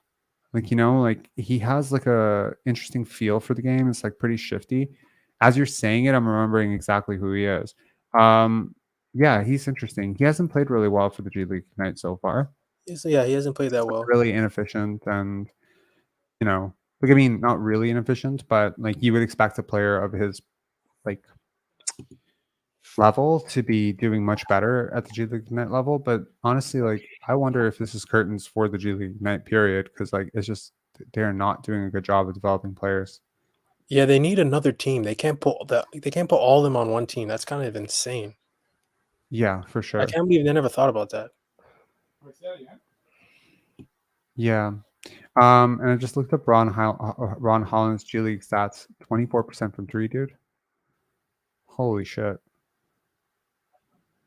That's hard. Some people really like him. Some people like Matas. I think I like Matas better because he kind of has more maybe there's shooting potential there. Yeah, for sure. I think there might be like 1 or 2 all-stars in this draft somewhere. I very much doubt both of them are in the top 5 though. Who are you completely out on? I'm not completely out on anybody, to be honest. Like I don't know enough about these players yet to really like, go into the deep dive. Like I learned my lesson with Grady last year, like I did a deep dive on most players. Like I went really deep on Bilal. I went really deep on Victor. I went really deep on like Case and Wallace, Anthony Black. Like I did all the film study. But with Grady, I was like, white guy, Raptors aren't going to draft a white shooter who doesn't play defense, blah, blah, blah, blah. I just wrote him off, And then boom, they ended up drafting him. And I only watched 5 games. And I felt like, I felt like an idiot. So I feel like this is something that was kind of driving me crazy about my cousin earlier today. It's just like we don't always have to have an opinion about things we don't know enough about, and I don't know enough about this draft yet. No, I that's fair. will. I will know much more about this draft, but I'm not going to do that thing where because people, I mean, I'm assuming that people are probably going to listen to me and be like, he doesn't know about the draft yet. Wow, I thought he was really smart. It's like, dude, like there's only so many hours in a day. I am not watching NCAA very much, but I will watch March Madness. I will. And yeah, there's certain schools I've followed this year, and there's certain schools I just haven't. So March I don't Madness know. is so like it's really like the month where people either they They get figure out deceived. who's who. But yeah, they also get deceived because I remember Brandon Miller was so bad last year in some of his And only Jalen Suggs was so good, and yeah, and then you get yeah. so deceived. Like this is the worst month to me. Like I think you should really judge like October through February. I think you should judge the whole thing. I mean, like honestly, sample size is sample size. College seasons are really short. Am I going to judge Scottie on, you know, 40 or 50 games that I watch in high school? I'm going to judge the 26 games of Florida State. Am I going to judge, the preseason, summer league? Like, where do the judgments go? And it's just like, it doesn't really matter. It's all a progression. It's all information that you're building about a player. And so, yeah, like sometimes, maybe because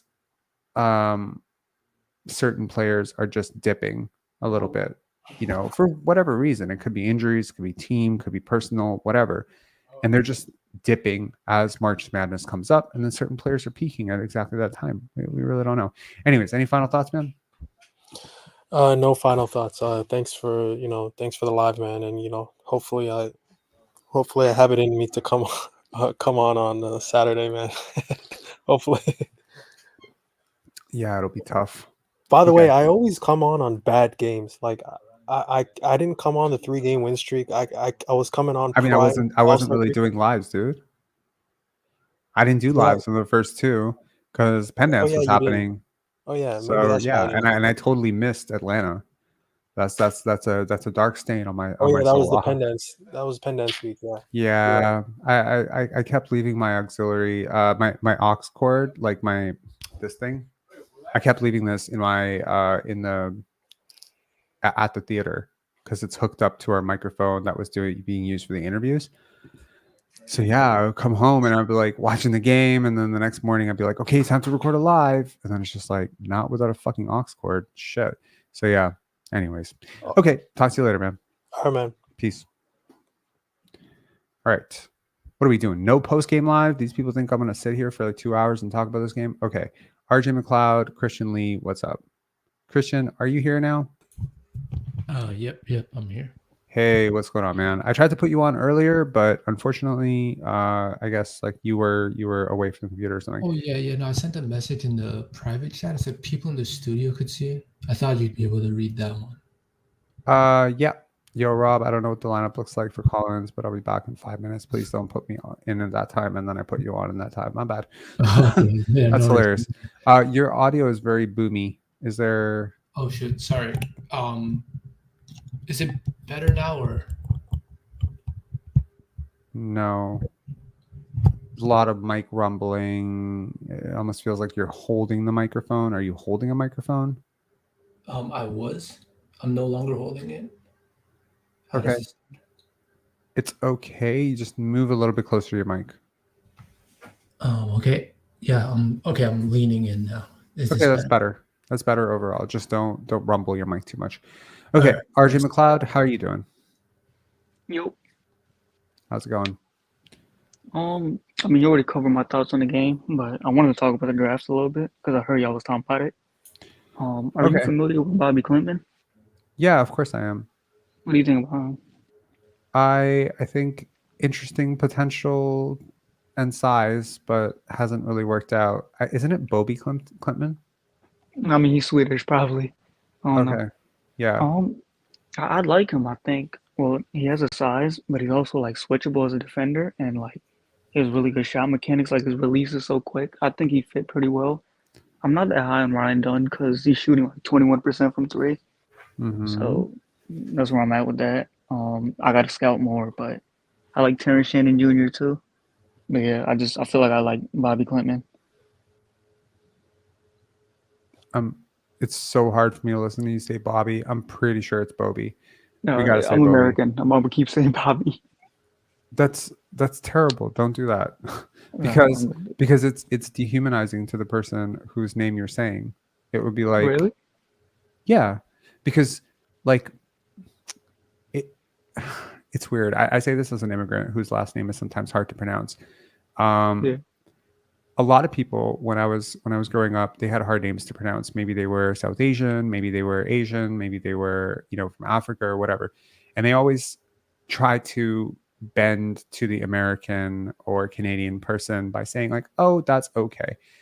And I always made it a point to ask people like, how do you pronounce your name? And, I made it my obligation to make sure that I pronounce people's names correctly, because that's like the most basic thing about a person is like, that's who they are.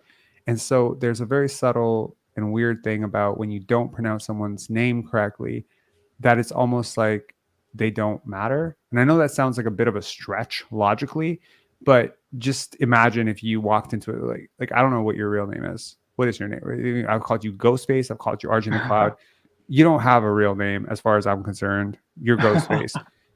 But let's just say your name was Fred, right? And you go to a place and they call you Freed. That would be very weird. And if you said, no, it's Fred, and they just kept insisting on calling you Freed and then insisted that you take it because you're in their land, that would be very weird because you've only ever been called Fred and suddenly you're freed for a week. And that's something that I feel like a lot of people with anglicized or American names, whatever, don't go through, but people of Balkan descent and people of African descent, South Asian descent go through all the time. So there might be a guy named Rahul, whose name is Rahul, and his parents call him Rahul, but then everyone calls him Rahul, and it's just like, you know what I mean? It can be very weird because you also don't want to correct people, and then people try to pronounce it, and then you're like, am I making a big deal out of something that's not really that big a deal? So you kind of learn to take it, and then as you're taking it, you're almost realizing that nobody else who's taking it looks like you, and therefore you build a complex as a second-class citizen in your own country. See what I mean? So we're going to call him Bobby. And every time you call him Bobby, until I find out that he himself calls him Bobby, I'm going to keep saying Bobby. Anyways. Well, I was trolling when I said because I'm American, because the next thing I was going to do, I was going to troll and be like, it's not dehumanizing to me if I'm ignorant of his name, but it's because the announcers called him Bobby, the NBL announcers. But no, I get all that because I'm an immigrant too, and I have an Americanized name. So, like, I do get what you're saying. Where did you immigrate from, if you don't mind me asking? I'm Ghostface, so I'm going to keep it a secret. But okay, we don't know your name. We can't even know where you immigrated from? Okay. All right. Okay, my name is by the way, Jason. sorry. Speaking about names, I was going to say, I believe Dennis, he said that his last name is pronounced Schroeder and not Schroeder. Correct. It's Schroeder, or however they say it. I don't like Dennis, so I actually made a point to not pronounce his name correctly. However, I will say that with most people, I do make a point to pronounce the name correctly because I think it is like a very, very basic thing that we can do for people. I think it's important. So, yeah. Okay. Could I actually talk about the Dennis trade just for a couple minutes? I think a lot of people were kind of upset with what came back with that trade, but I want to be a bit of a Masai apologist right now. Sure. Yeah, because so I'd say going into the trade deadline, what you can get for Dennis, I think Masai got the most for it. And what I will say is Dennis's stats might have looked good and maybe other things he was doing on the court. Sure. It might have looked like he brought value, but I'm not sure what he does for the locker room. There was a video from Andre Drummond, I believe, where he talked about being $100 million player, but then he would pout on the bench and not be like cheering on his team, when they're downing and they're trying to come back. Right. He said that he was that player, and then now he's on a league minimum.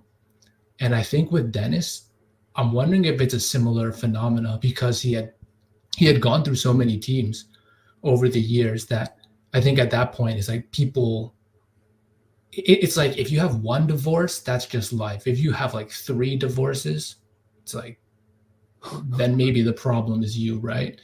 And so I think Sure. maybe a lot of other GMs looked at Dennis and his value was probably maybe even less than what Masai managed to do there.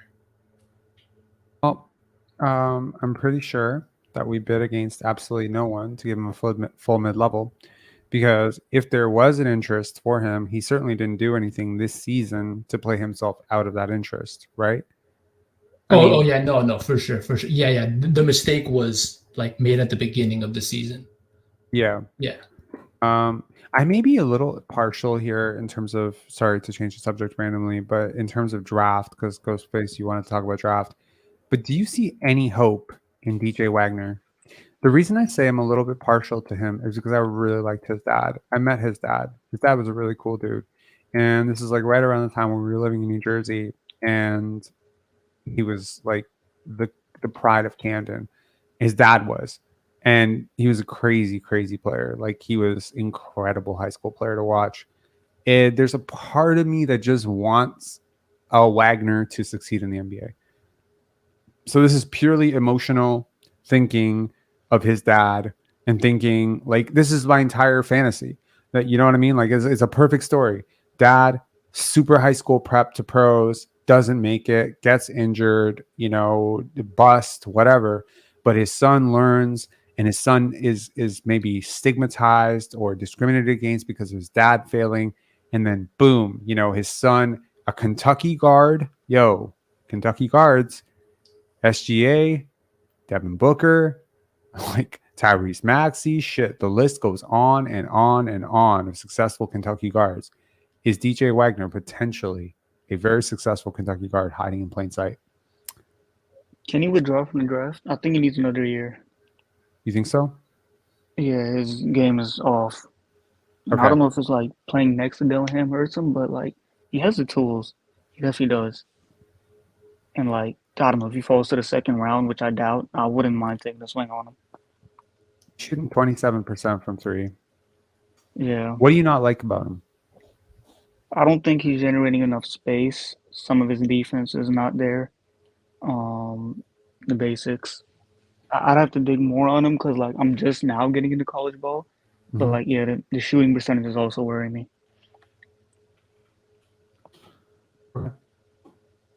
What about you? Is he from Germany? Pardon? Is he from Germany? No. But his last name. Bro. It's not It's a valid Wagner. It's Wagner. What's the difference? Like, well, Wagner is German.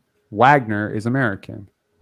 So is the origin of Wagner not Germany, just Americanized, or is it just a random American name? I don't know, but I knew a lot of Wagners growing up, and they were all black. None of them were German. I knew a few, and they were all white. That's why I was curious. For real? Yeah. I'm trying to think now. I never met a white Wagner. There's a Wagner, and then there's a bro. Like Gagne. I called Franz Wagner for like an entire year before someone corrected me. I never even heard Wagner before. So and I'm saying this as someone who lived in Germany for like 2 months. Like, what part? Frankfurt. Oh, that's nice. I mean, yeah, it's not nice, but yeah, it's okay. I mean, you lived in a lot of places. Like, it's pretty cool. I have lived in a lot of places, and it is very cool. Yeah.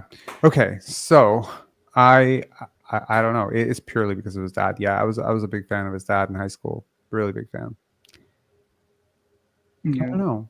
It's just I wanted him to succeed. Like when he came out into the draft, like I was playing like NBA 2001, like live NBA Live 2001, and I would draft him to like the Toronto Raptors and play with Vince Carter and all that stuff. And a lot of people talked about him being the next Allen Iverson. So I guess I'm just reflecting on like my memories of what I thought DeJuan Wagner would be. And yeah, there are very few prospects at that time. Like very few prospects that I liked more than him. I liked Quintel Woods too. I like DeJuan Wagner. I like Quintel Woods. I like Gerald Green. Basically, I like guys who came out of high school. It seems. But yeah. You like Kwame Brown? I did like Kwame Brown. Yo, funny thing is, I still remember I had a Slam magazine with him on the cover. Um, I think it said "Ready or Not." Clearly not. Um, I did like Kwame. I did like Tyson Chandler. I did like Eddie Curry. Basically, if you were from high school and you're going to the pros, I was like, this is gonna be great. And most of the time, it was not great. But it was very exciting. It's very exciting for some reason when a high schooler goes to the NBA. I don't know why it's exciting. Maybe it's because at that age, like I was closer to high school than I was to college. And it just felt like, Yeah, whoa, someone from my high school could go to, I don't know. I don't know what it was. But it was very exciting. Yeah. yeah. I kind of hope they bring that back, to be honest. I do. I don't think this 1 year college rule is doing shit for anybody. You But don't of think course, college now with programs are somewhat like essential? why? It's 1 year. But What is one year of what development? bro? What is college doing for anybody? I mean, the Kentucky guards, all the freshmen that have come out, Okay, but or the you're but second you're years. you're assuming that if those players had gone and played with Rick Carlisle in Indiana, they wouldn't be successful. Like I'm not saying it's not for everybody, is what I'm saying, right? So now that you have a competitive, the NIL is competitive, then what is the advantage to forcing kids to do this? Like make them make their own choice. I think a lot of kids who aren't like straight up lottery picks are probably going to prefer the NIL money anyways. I mean, there's a G League Ignite now, if that. But I just feel So like, how is that helpful? How the fuck is the well, G then League Ignite helpful? Who they has have to that make them program helped interesting. anybody?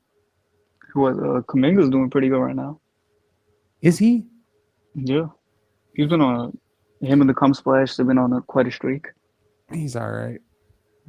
He is, but I mean, like, there's that, and I mean, like, you know, Sebastian Telfair, the story of Sebastian Telfair. Of course, he's a former Raptor. Oh, for real? I didn't know that.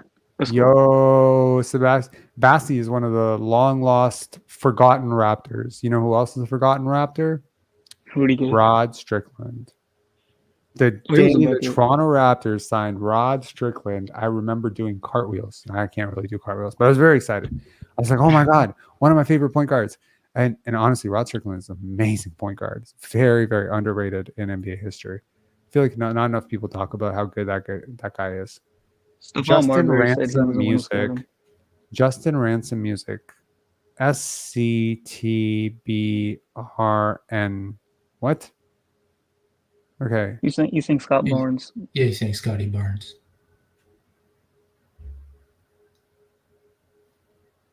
You're missing like all the vowels. That's the meme. It's a meme. Yeah, because Scotty changed his name on Twitter from Scotty to Scott, so then people just kept shortening it until he got to this. He didn't shorten his name from Scotty to Scott. His name's always been Scott. No, on Twitter it was Scotty Barnes, now it's Scott Barnes. But it's okay on Instagram. It's always been Scott.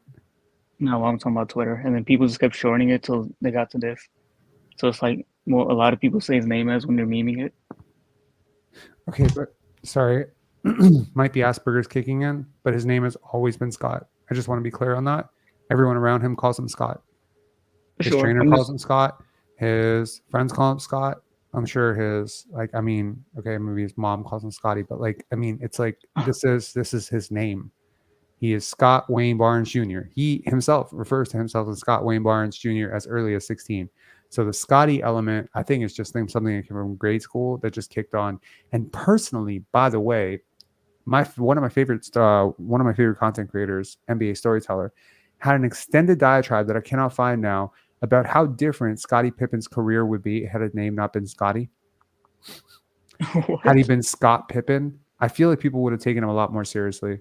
I feel like the name Scotty is somewhat like infantile and childish, right? It's like Mikey. You want to take Mikey Jordan seriously? That's a good question. But I mean, I feel Right? like it has such a welcoming energy. That's just me personally. Because Yeah, it's like, but you that's say, not infantile. necessarily like, would you elect someone named Scotty? President Scottie Barnes? Does that sound right to you? Or would you I mean, elect I someone wouldn't named put somebody Barack on their name. Obama? Like Barack Obama has some kick-ass to it. Scottie Barnes feels like a 5-year-old, right? So that's what I'm saying. Like the sooner he transitions to Scott Barnes Jr. or Scott Barnes, like I feel like the sooner like the energy around him is going to change.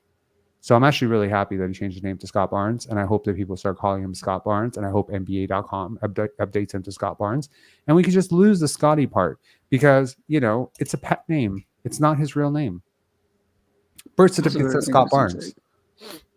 Yeah. He's a junior. His dad's name is Scott Barnes. Yeah. Yeah. That's an interesting take. It's not a take. It's a fact. No, that the people take him more seriously, that a lot of this goofy energy around him will disappear. I think it's interesting. Well, for sure. Like, look, my name's Robert, but people are very quick to call me Robbie. But like the people who call me Robbie are like my dearest loved ones. Like my grandparents will call me Robbie, or like my teacher. You know what I mean? Like that might be Robbie. But if someone tried to call me Bobby or like even Bobby Webster, why do you think people don't take him as seriously as Masai Ujiri? Because a name like Bobby, it just reminds you of a 5-year-old. There are certain names that are just tied to being childish, right? Like think about names that are childish. As I mentioned, Mikey, Bobby, Scotty. What's another name that's very childish?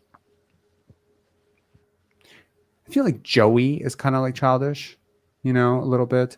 Just anything with that E ending, This is hilarious. Bobbert Webster. His name is Robert. I'm pretty sure Bobby's real name is Robert Webster, right? I'm pretty sure. So what do you think about Bronny James?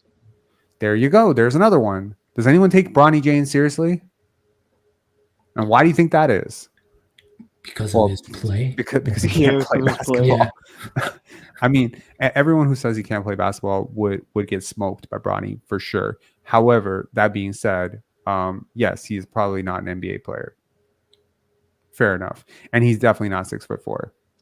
That's for sure too. Yeah. Like Grady Dick is another example, of a guy like Grady Dick. Like this guy's parents just gave him no chance, right? Like Grady. It's fucked up. Like, I mean, shit, like whatever. Maybe he's not the first guy, but like you look through NBA history, find me someone with a name that feels infantile that became an all-time great. Kareem, Hakeem, Patrick, maybe Reggie Miller. Reggie is kind of like a little, and he was Cheryl Miller's younger brother, and maybe he never got taken seriously because of that. What was Reggie's real name? Reginald? I don't know. I feel like Reggie's more serious to take than Reginald. Larry is a pretty fucking, like this is, I don't think Larry necessarily is, you gotta also consider the time. Larry was a very popular name back then. Maybe less so now. Like I don't think I've met a Larry in a long time who wasn't like from French Lick. Sammy. Yeah. Sammy's a great example. Jimmy Butler. I feel like how has he translated it? He's transcended anything. Jimmy is very childish too, but I feel like he's transcended it. Is that his real name? I don't know, but I mean, like, would you feel differently about Jimmy Butler if he was Jim Butler? No, I'd take him less seriously. You would take him less seriously. Jim is lame. Oh my God, the Office fan in me just died. Okay. Yeah, this conversation has definitely gone into a complete. Petey is a great example of a terrible name to be taken seriously. Was Freddie Van Vliet. Yeah, but see, he's Fred. But if he was Freddie, you know what I mean? Scoot isn't even a name. Somebody commented that. It is now. Kieran Hall saying Scotty will transcend it too. He doesn't have to because his legal name is Scott. That's what I'm trying to say. His name is Scott. And if he has changed his name to Scott Barnes on Instagram and Twitter, he is sending a message to the world that he prefers to be Scott. You know what I mean? Like he's ready to grow up. He's 22 years old. This is his progression, right? I mean, I feel like because Scottie Pippen existed, though, it also makes like his name able to be taken more seriously. Like if he was just the first great name Scotty, like I see your point. but Scottie As Pippen. opposed to carrying on the lineage of the legendary Scott Pollard. Who's that? Exactly. Scott Pollard was a role player big who played for the Sacramento Kings, and he was very, very interesting. You have a knack for just remembering names. It's a talent. I actually am terrible with names. I'm great with faces. So if I ever saw Scott Pollard when he was 100 years old, I'd be like, "You're Scott Pollard," and he'd be like, "Yes, I am, because I'm 6'9" and I look like Scott Pollard." Scott Foster is another example. Do you know Long Sheldon lineage. Williams? Do you know Sheldon Williams? The landlord, Sheldon Williams, Candace Parker's ex-husband You were married? or current husband. Let me see. He played for the Knicks. Sheldon Williams, Yes. number 5 overall pick to the Atlanta Hawks. Sheldon Williams, yes, the Yes. landlord. Yeah, I remember him. You remember all these guys, huh? Yeah, of course. Who's another random player? He's not random. He was a top 5 pick, and he was a hell of a college player. True. No, I am fully a basketball encyclopedia. Like it's crazy. Like people do this at parties. They'll have like, do you remember who was this pick and what and how tall was this player? And yeah, I usually remember. Like it's pretty hard to stump me. I'm gonna try one, just random stumpy. Ready? Sure. All right.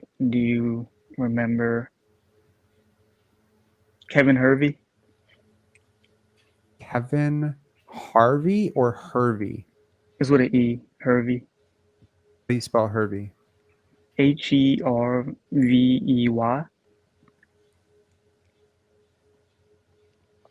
No. Oh yeah, got you. Did he play in the? When you say "do you remember," he didn't. This is not a player that played in the 80s, 90s, or 2000s at all. No. I literally So why are went you to saying "do you remember"? I literally went to 2018 NBA drafts and just scrolled to like the 57th pick. Did he even play in the NBA? Yeah, he played for the Thunder a little bit. Okay, this is not fair at all. This is not right. This is bullshit. I demand a redo because it's okay. Hold on, I gotta look this guy up. Oklahoma me a City pick Thunder. I gotta look at his basketball reference page because, dude, I don't think this guy played more than 10 minutes in an NBA game, or I would have remembered him. You might be right. He's played 10 games in his NBA career, so I stand corrected, and he has played 52 minutes. He played 52 minutes. He scored 17 points in NBA history. Bro, come on. Okay, I cannot remember end of bench guys like randoms like that. Like, I mean, but like, give me a player who played even 10 minutes in a playoff game, and I'll probably remember them for sure. Let me try one. That's my cutoff. 10 minutes in a playoff game. So I actually got to look if they played 10 minutes in a playoff game. All right. In a single playoff game. I don't mean like cumulative on their fucking whole career and they're like the 15th guy on the bench. Damn, it's kind of hard, man. Let me see. Do you know Charlie Ward? Of course. Knicks. All right, there you go. Bro, I grew up in New York. Are you crazy? Do I know Charlie Ward? Of course. Well, he was a big thing. I just scrolled a random guy from a random draft. Yo, poor Charlie Ward catching strays. Yeah, he was. I mean, he played in New York and he played heavy minutes for a team that was pretty good. So yeah, he was a big deal. That's fire. Oh, he was in the finals? The 1999 season? Yes, sir. That's fire. What was that like when you were growing up there when they went to the finals? It was crazy. I became the biggest Latrell Sprewell fan in the world. Were you a Knicks fan at first? Of course. Oh yeah, just like me. I wasn't then. I switched to the Raptors when I moved out because of DeRozan, and then it all fell apart. Yeah. Bro, Charlie Ward was a serious player, man. Yeah, he was a good player. He's a really good defender. One of the best defenders in the NBA. Yeah. Any more stumpers? Charlie Ward is a pretty famous player, bro. Let me see if I can find a stumper. I'm gonna think back to like 2K12 and like some guy on the end of the bench. Yeah, but Do you once know? again, 10-minute cutoff for the playoffs. Do you know Cartier Martin? Yes. How? He's so random. He is pretty random, but because he has such a really, really distinct name, like Cartier, I remember that. Cartier Martin, I remember very clearly. I remember him because he was the highest rated like free agent in 2K12 and he was like 65. Yeah, that might be true as well. Yeah. Yeah. Solomon Hill, Yes, of course. Darius Miles. Bro, Darius Miles was a top 3 pick out of high school. I just finished telling you that I love players coming out of high school. I was a big Darius Miles fan. I didn't I know that. stopped being a fan like 2 games into his entire career. But yeah, Darius Miles. Fun Darius Miles fact: he was also in a movie. He also Which one? hosts the Knucklehead podcast with Quentin Richardson. That's fine. Do you know Chris Douglas Roberts? Yes, Bobcats guy, right? Chris Douglas Roberts. Did he play for the Bobcats? I'm pretty sure he was a free agent in 2K15. How are you finding this? I'm just scanning my memory for like people I used to sign in my league in those games. I think he played. I remember him for the Nets. Chris Douglas Roberts, Nets. I don't know if he played for You're the right. Hornets, or did you say Bobcats? Yeah, he played for the Nets and the Bobcats. Okay. Yeah, I remember him on the Nets. Real cool guy. He said he retired to spend more time with his son. That's cool. Yeah. Okay, enough NBA trivia. Okay. Christian, any final thoughts? Yeah, I was actually curious what you think the moves are going to be for the Raptors in the off season, because they have freed up some cap space, but it's like Emmanuel Quickly is going to get a bigger contract. So and I haven't looked much at the free agents either, but I was wondering if you have put any thought into it yet. Like if you haven't, it's okay, but Thanks. You're like, I accept that you may not have put thought into this because you've been pretty busy with Pendants. Look, I think the Raptors can go a lot of different ways. I'm also shocked that the post game has not been released. I'm actually kind of bugged about it because it's like, what is going on? Toronto Raptors YouTube channel? Did something bad happen during the post game? Do they want to keep the Scottie injury secret? Like, what's going on? No, it was a good post game. You watched it? No, on the illegal stream I was on, yeah. Darko was up there. Oh, okay. Cool. Okay. Anyways, back to the question, and I guess that'll be the end of this live, and we're just not going to do a post game today.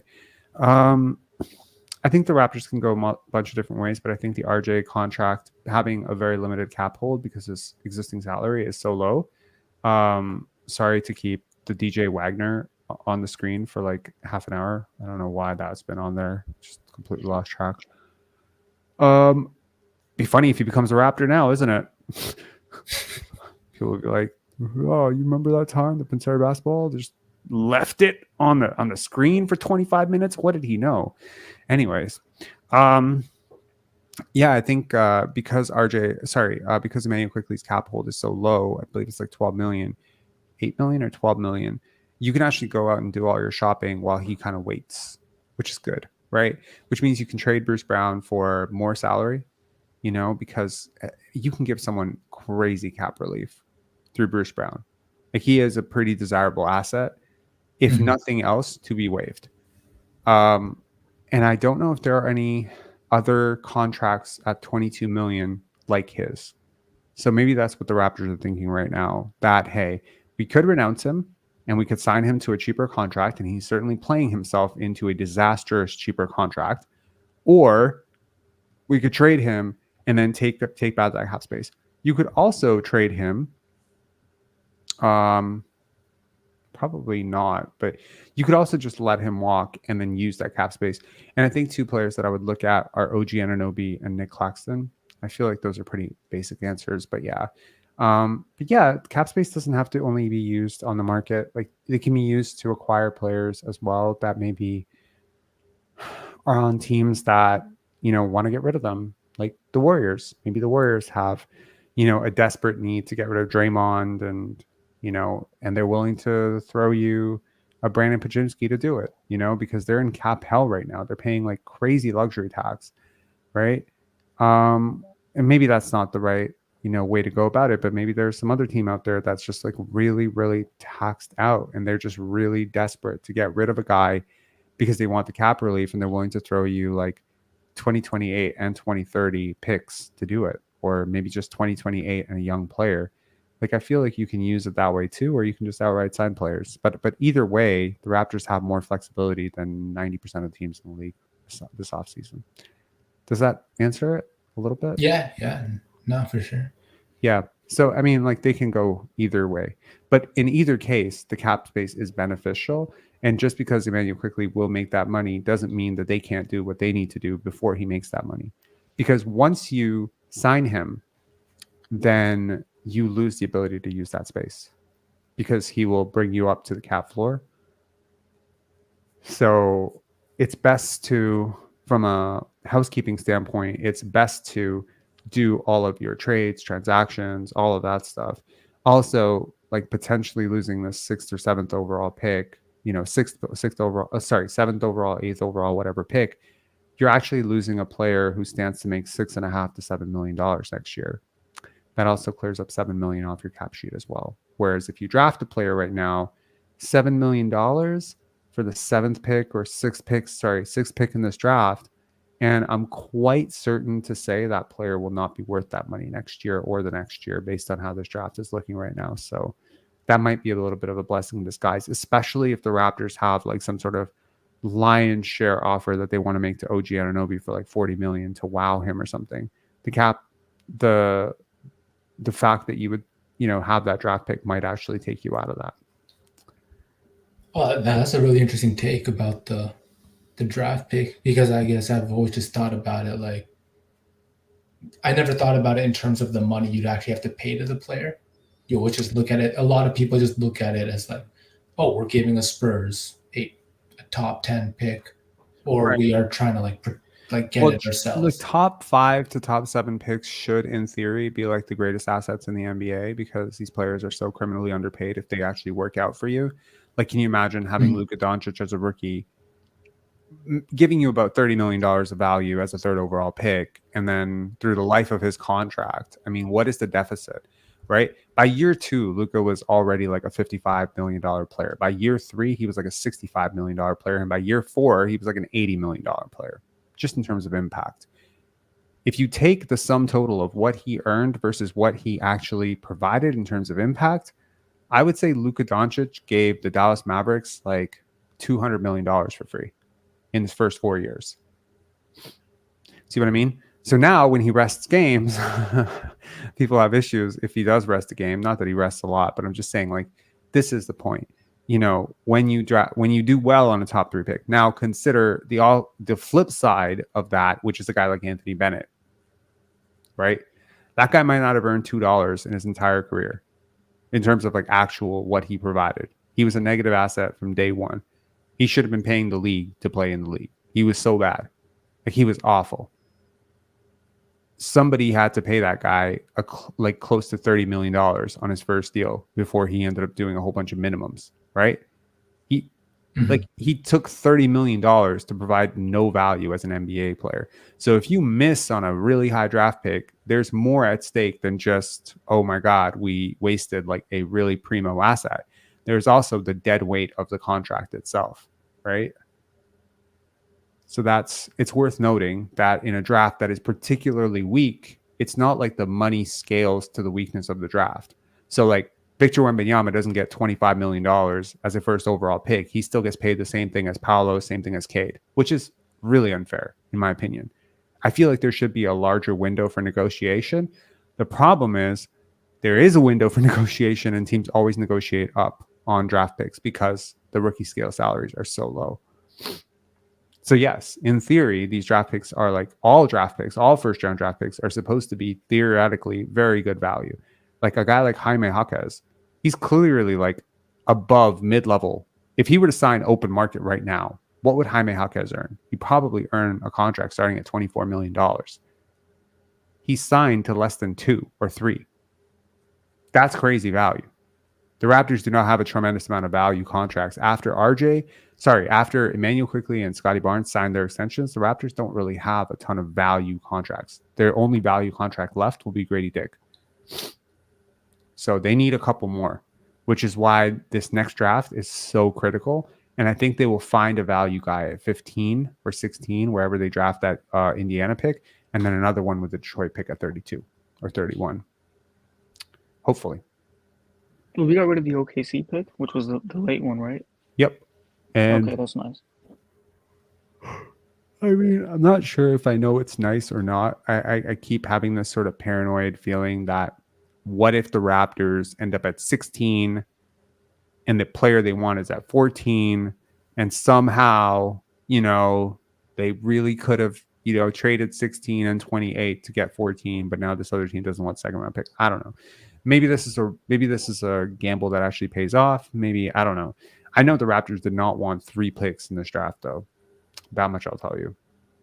Sure. I mean, I would try. It's fine. I hope he plays better, especially with Scottie out now. Like, I really hope that he gets an opportunity and that he shines. But yeah, this is going to be tough. Yeah, we're fucked. But it is what it is. I mean, it's funny because people say this is like such a, let's call it like Scottie obsessed community and that blah, blah, blah, blah, blah, right? And it's interesting that there's still like 100, there was still like close to 200, 220 people in here. And yet the other Raptors shows, Raptors Republic, the main Raptors show, they're nowhere near this right now, which is interesting. Yeah. I feel like for those fans, when I say those fans, I mean like the other fans, I wonder who they're going to talk shit about now. Do you talk shit on people? Huh? I don't go on those shows. I said they talk shit on people. No. I'm just curious, like the fans of those shows, like who go and vent about Scottie every time he has a tough game. Like, I'm just curious, who are they going to vent about now? There's no Dennis, there's no Fred, there's no Scottie right now, there's no OG, there's no Siakam. Like, who are they going to vent about? Quickly, people are on Quickly's head. Why? Yeah, I think it's because he's not a point guard.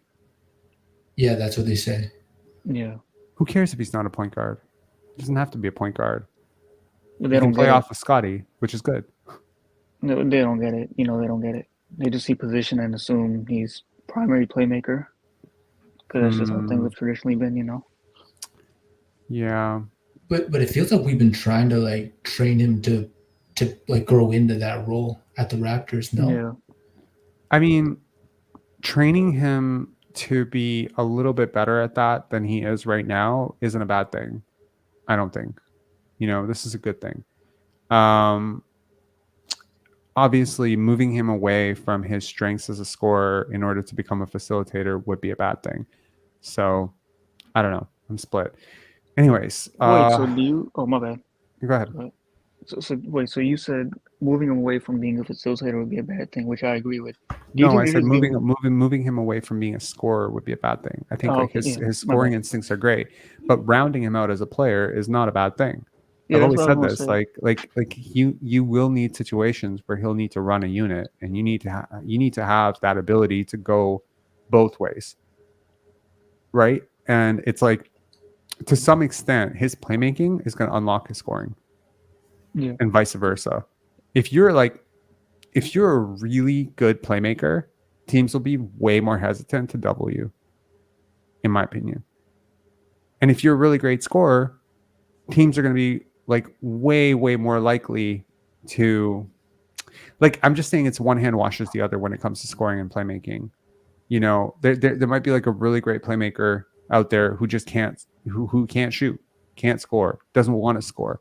That player is always going to have diminished effectiveness or efficacy as a playmaker because they're not a threat to score.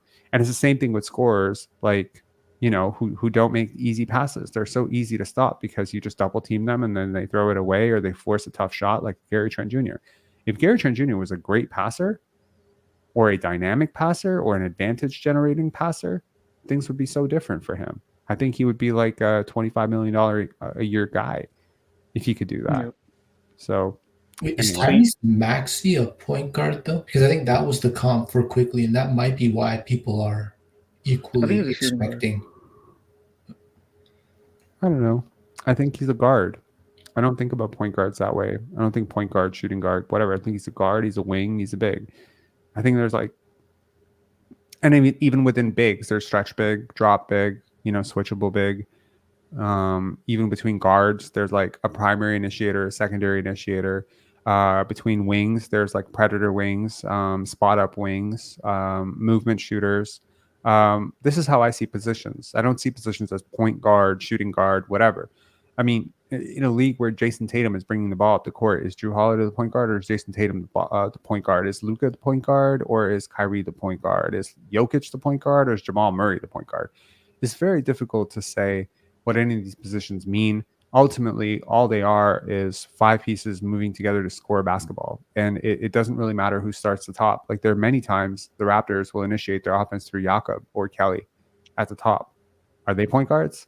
No, they're strictly centers, right? So, yeah, that's where I think this is a strength or a positive. A lot of people see it as a negative because it's not what they're used to. They're used to, Ron Harper is the point guard, Derek Fisher is the point guard, John Stockton is the point guard. They're used to that being the way and maybe, in high school, we played that way. We all knew who the point guard was on our team. There was no like, oh, I'm the point guard now. No, you're the point guard. No, the point guard brings it up the court, makes the entry passes. It's a very basic, stupid way to play basketball. Basically, it's a very unevolved, stupid way to play basketball. And the game has moved on through 20 years.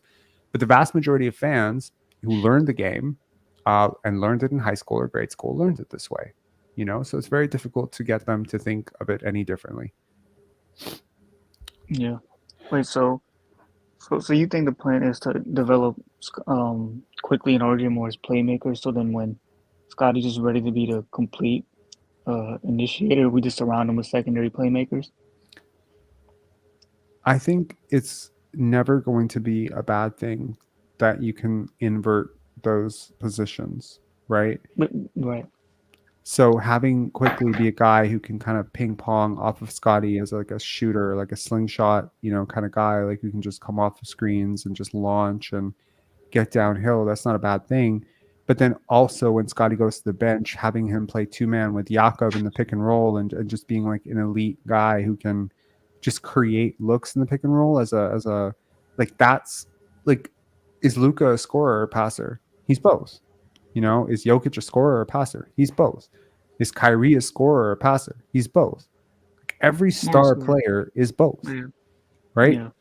And if they're not both, then they're not a star player. So you're trying to develop guys who are stars or star adjacent, and we can argue that maybe Manning Quickly is never going to be a superstar. I mean, he could be an all-star. It's the same thing with Grady, right? Grady's playmaking, I'm convinced, is going to unlock his scoring, because that's one thing I will never say about Klay. He's not a great playmaker, right? He's never been like an advanced reader, passer, whatever. Like he plays for himself and he shoots, and that's his game. But man, if Klay was a playmaker and a rebounder, like we are talking about like one of the top 50 players of all time. I mean, in the finals against the Celtics, he was a good playmaker. But yeah, I see your point. But he's pretty good defensively, no? Yeah. He was. He fell off. Oh yeah, pre-injury, yeah. Yeah. So I'm just saying, like, having a guy, who can do 3 things is always going to be better than having a guy who can do 2. Especially if the guy who can do 3 things can do it well. So, and weirdly enough, Darko has talked about this 3 thing, cutoff. Like, be the guy who does 3 things. If you do more than 3 things, you won't be in the NBA, whatever. So yeah, like with Scottie and Quickly and Grady, if you can have them all be great at all 3 things, that's amazing. This is the goal. This is the thing, right? If they can all be excellent off-ball cutters, so if you can work that skill set, off-ball movement, spot-up shooting, etc., relocating to corners, coming off of screens, basically being diverse without the basketball, screen setting, all this skill. So that's one role, right? The second role would be as a primary initiator of the offense through either a screen or in transition, just being able to be the point of emphasis for an offense.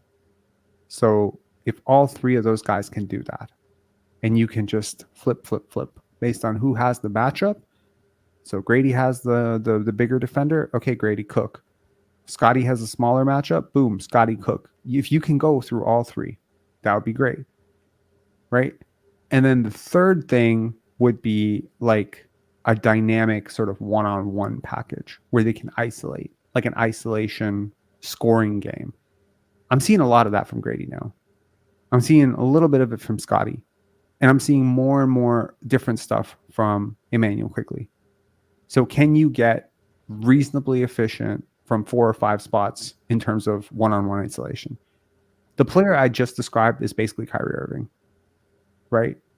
The player also just described is Shai Gilgeous-Alexander. The player also just described is Nikola Jokic. It's basically every great player can do all three of these things. So yeah, the goal is that, okay, maybe Grady can't do all three things super well. Maybe he's just going to become like a B+ in terms of pick and roll ball handling, and he's going to become like a C+ in terms of an isolation score. But damn, it's better than where he's at right now, right? And I guess the same thing could be said for RJ. Like maybe the goal is to train RJ to do all three. When you have multiple pieces that can play like this, that's how you get lineups like the Warriors death lineup. You know what I mean? What made the Warriors death lineup so interesting is they could initiate that offense from like 4 different places. That's what made it interesting. You know what I mean? Andre Iguodala could handle the ball, handle point. I think Sean Livingston was a part of that lineup too, if I'm not mistaken. Was it Sean Livingston? It was off the bench mainly. No. The death lineup. What was okay? So hold on. The death lineup was Steph, Clay, Iggy, Drummond, and who was the not Drummond, Draymond. Who was the 5th player? I think it was Sean Livingston. I don't think it was Harrison Barnes. I'm pretty sure it was Sean Livingston. If it wasn't Sean Livingston, then it was Kevin Durant. Anyways, point being, how many different places can that offense be initiated from? And how many pieces around that can actually fit in? See, Kevin Durant is excellent catch and shoot guy. So is Steph. So is Clay. So if Andre Iguodala is handling the basketball, guess what? He has 3 weapons who are excellent catch and shoot players. Consider if Kevin Durant is handling the basketball, Andre Iguodala is also a very, very good cutter, screener. He's great off the ball. He does a lot of good secondary playmaking stuff. Draymond Green is a great initiator. He's also a great cutter. He's also a great defender. He's also a great transition player. You see, it's not rocket science. When you put players together who can all play this way, right? Like who can all flip places, and they're willing to flip places for each other, your offense becomes almost unguardable. This is the goal. This is the vision, I believe. Would you say OG had it? No, not even close. Not even a little bit. At times. No. He showed flashes. No. Not as the initiator, but like if you give him 2 possessions, yeah. If OG was in that death lineup, he would be the worst ball handler in that lineup. He would be the worst passer in that lineup. Agreed. He would be the worst isolation scorer in that lineup. Agreed, but for like 2-3 possessions, just to continue varying it will work. It's no. I love OG, but defense was his thing. A little bit of transition stuff, a little bit of spot up stuff, but no. If you're running your offense through him, asking him to do dribble manipulation in the middle of the court, make advanced reads, whatever, this is what he was trying to build up to, but it's never what he built up to.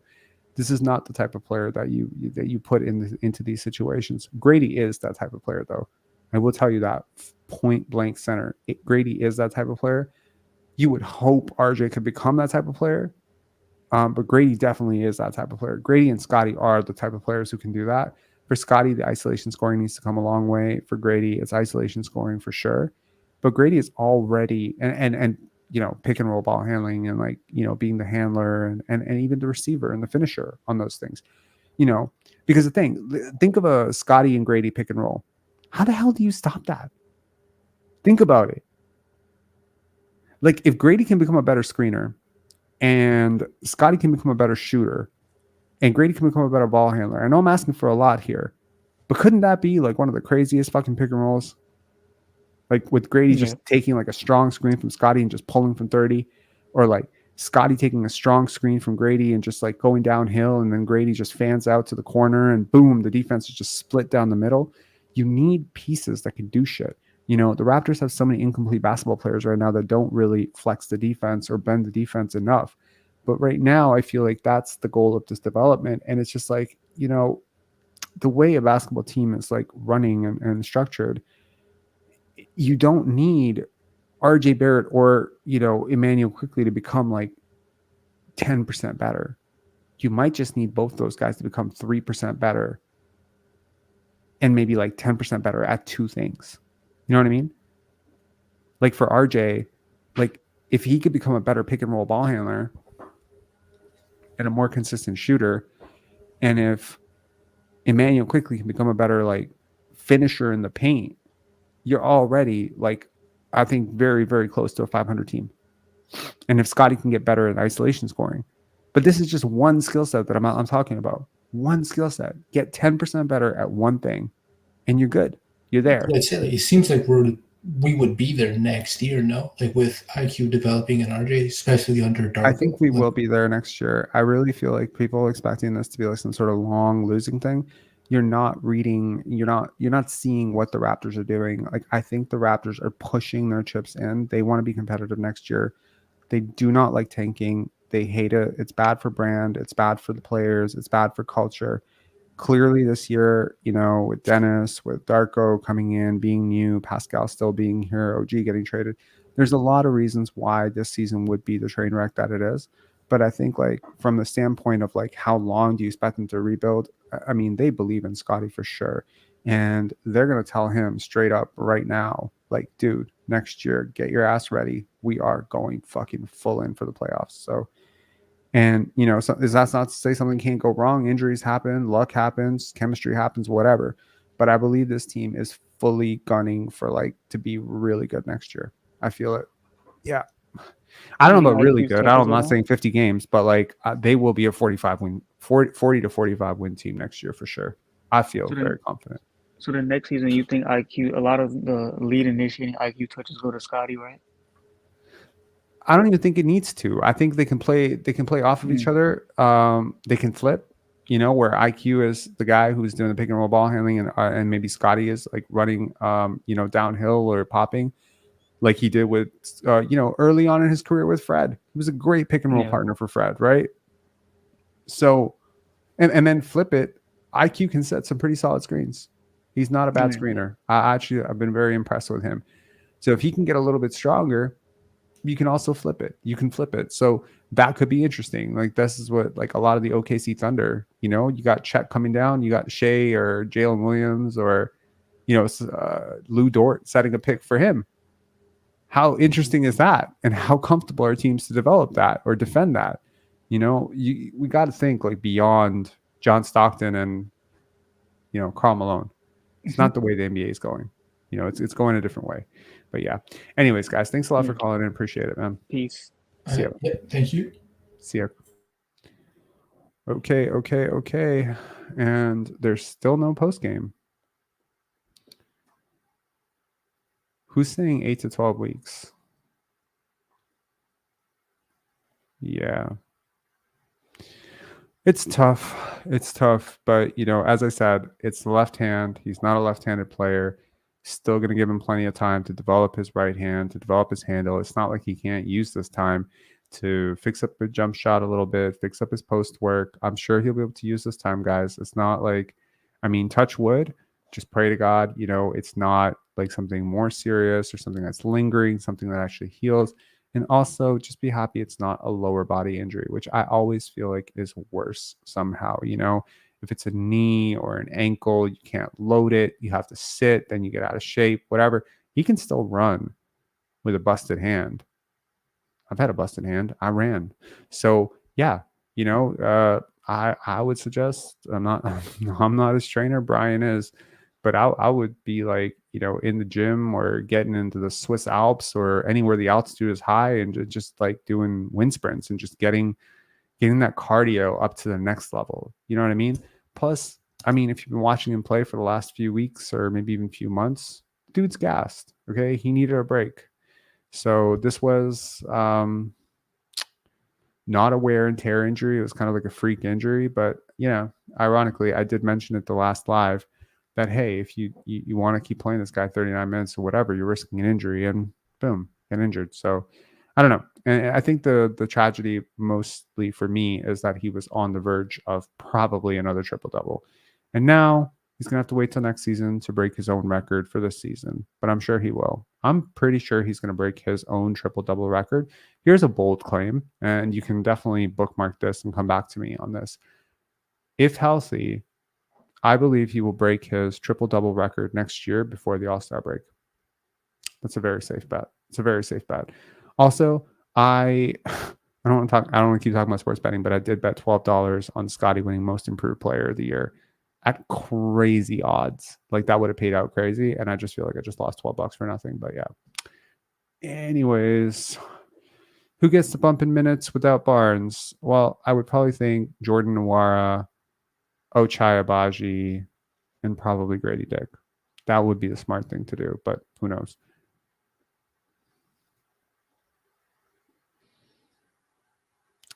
J. Lou thinks team will shut him down. Well, they might as well. Yeah. Anyways, I am off to enjoy pizza, and thanks a lot for tuning in, guys. Appreciate it. To those of you who kind of missed this video, I flashed this earlier. This was a little clip of pen dance that we put together. Okay. That music is copyrighted for sure, so it would get flagged for that. But yeah, it was a really, really cool event, and I just want to thank this community. Look at how many people there were.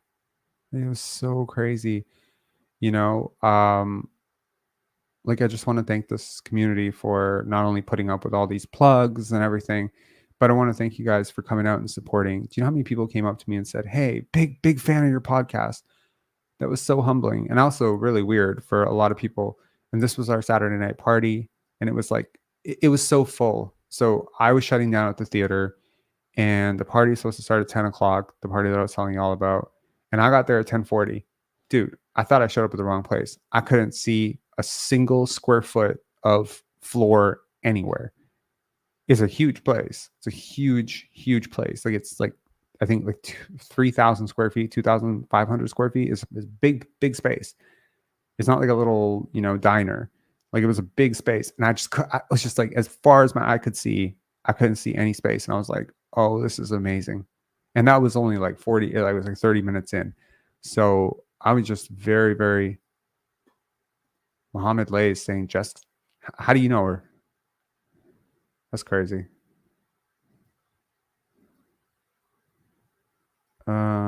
There's a final caller. Steve, I'm going to let you know right now that I only have 2 minutes to do this call. What's going on, Steve? Oh, Steve. Hey, what's going on?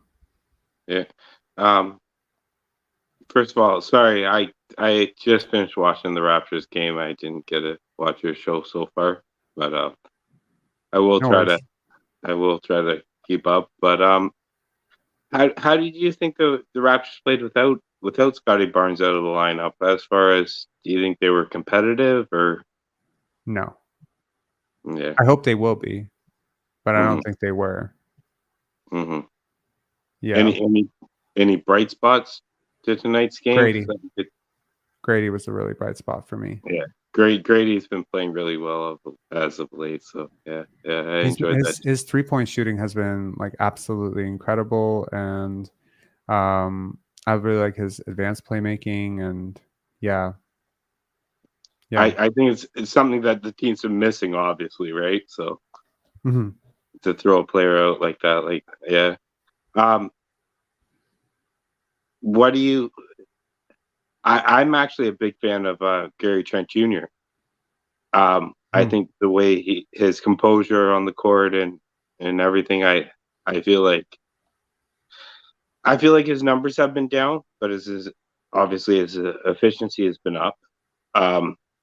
Do you see anything there long term, or what's your views there?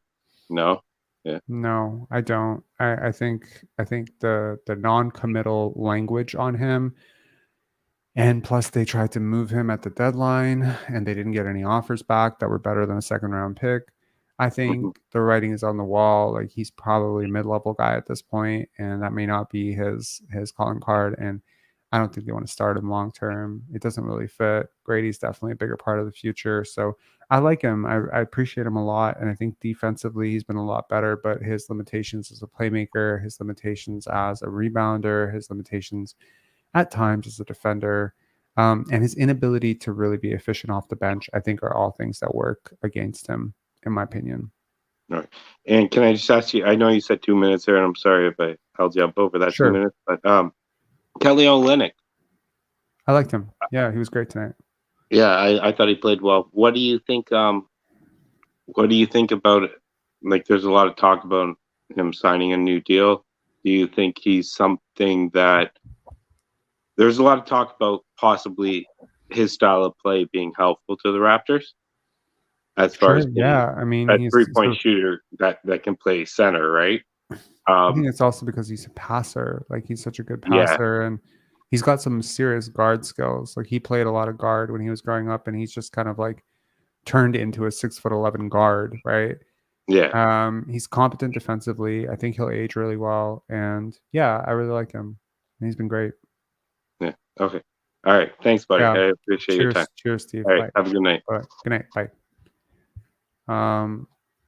That's so interesting that Ghostface and I were just talking about that first conversation just two lives ago, and then Steve calls him. That's super cool. Anyways, okay. I'm gonna say yeah, me too. I really like Javon Freeman Liberty. I actually caught a couple of his 905 games, and I'm very curious to see what he would do with expanded role and maybe like an opportunity in the NBA. We might get like a late season Jalen Harris type of thing where he just, goes nuts for a couple of games and gives us all hope. It's interesting. Yeah. Anyways, okay. The post game is not up. I don't understand why. Why is Raptors, YouTube dropping the ball on this? I don't know. Probably gonna go and eat some pizza and I don't know, go on Twitter Spaces and lose my mind. I haven't been on Twitter Spaces in like a month, and no, that's not true. That's cap. Like 2 weeks, a week and a half, easily, easily a week and a half, probably longer. My life has definitely been better for it, but damn, I miss the toxicity sometimes, yeah. Still got to do a lot of the email stuff for Pendants. Still got to do a lot of Draymond had some nice words about Scottie if you haven't seen it. No offense, I don't really care what Draymond has to say about Scottie. Is that rude? Yeah, I guess I just don't care. Draymond has nice words for a lot of people.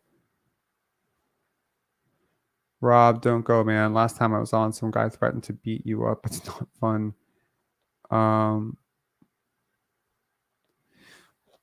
Yeah, Hoodie Mellow, hold on.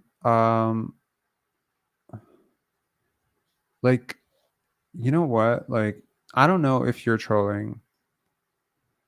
I feel like in order to chill, Draymond said some really good things. Why do I care? Why do I care? You know what, Hoodie? I don't.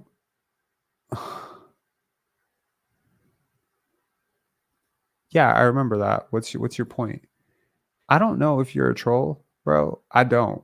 I feel like anyone who talks about Vernon Carey the way you do has to be a troll or related to Vernon Carey somehow.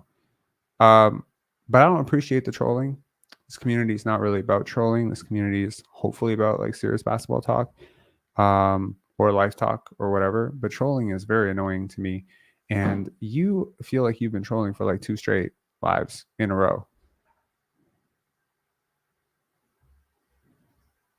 Because he's one of the all-time great players and defenders is just cool.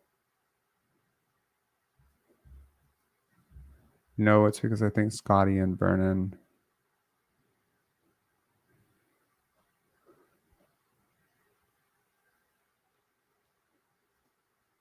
Yeah, no shit, he will. He's already done more than he's ever done. What are we talking about? Like the Scottie and Draymond shit needs to fucking die. It needs to die yesterday. It needed to die 5 years ago. It's one of my biggest pet peeves about the entire Scottie Barnes coverage of the draft, because they had a above the rim 6'8", guy with crazy wingspan being compared to a 6'6" senior out of Michigan State or Michigan, who played below the rim. How are we comparing these two players? Like it never sat right with me that people compared those two players. And if the stupid ass media here or wherever is asking him questions with that as the premise, that, hey, what do you think about this mini you? Oh, he'll do more than I ever did. Yeah, no shit. No fucking shit he will. No shit. What was Giannis's draft comparison? Let's ask that guy. What was Giannis's draft comparison? Was Giannis's draft comparison like Danny Granger or something? You're like, yo, Danny Granger, what do you think of Giannis Antetokounmpo? Well, that guy's going to do a lot more than I did. Well, no fucking shit he is. There's a wrong draft comparison. There's a stupid ass draft comparison. No, it didn't make sense as a floor. It didn't, because no, it didn't. They're not similar players. It's not similar players.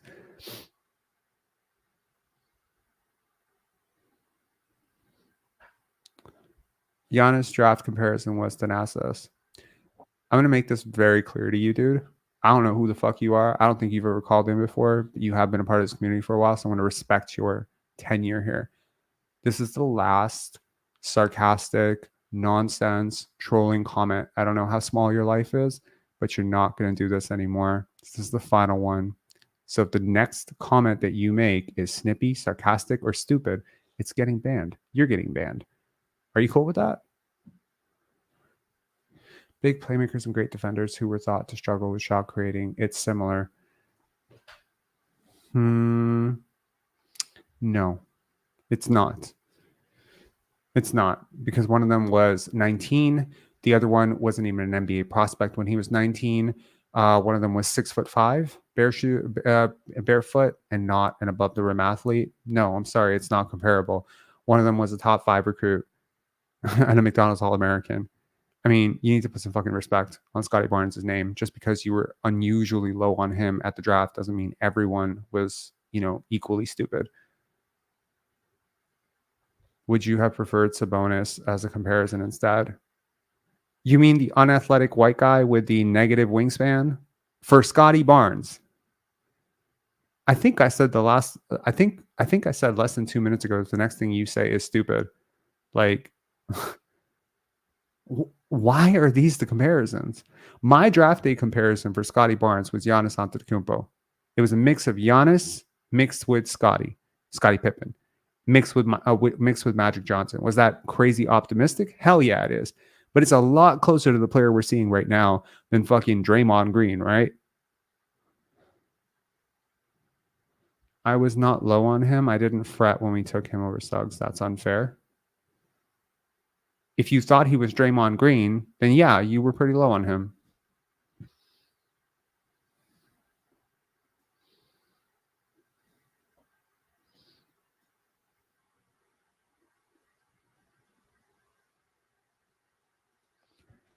Because I see Scottie's best strength as a playmaker, so I'm comparing him to players of playmakers. That's not hard to see. Thought it was just a floor. This conversation is so dead end. You know what I mean? It's pointless. What is the point? LeBron's biggest strength was a playmaker. Did you compare him to Jason Kidd? Or did the athletic potential maybe flash a little bit more? Scottie's flashed a tremendous amount, at the AAU level prior to Montverde and prior to FSU, of being a pretty crafty, capable scorer. It wasn't a great scorer. It wasn't a great package, but you saw the vision of what could be if you put it together. He also flashed a lot of hard work.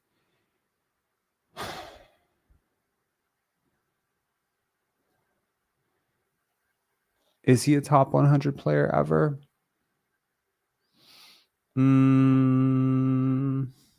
Debatable. Pretty debatable, I'd say. Top 10 defender all time? that's not that debatable. But top,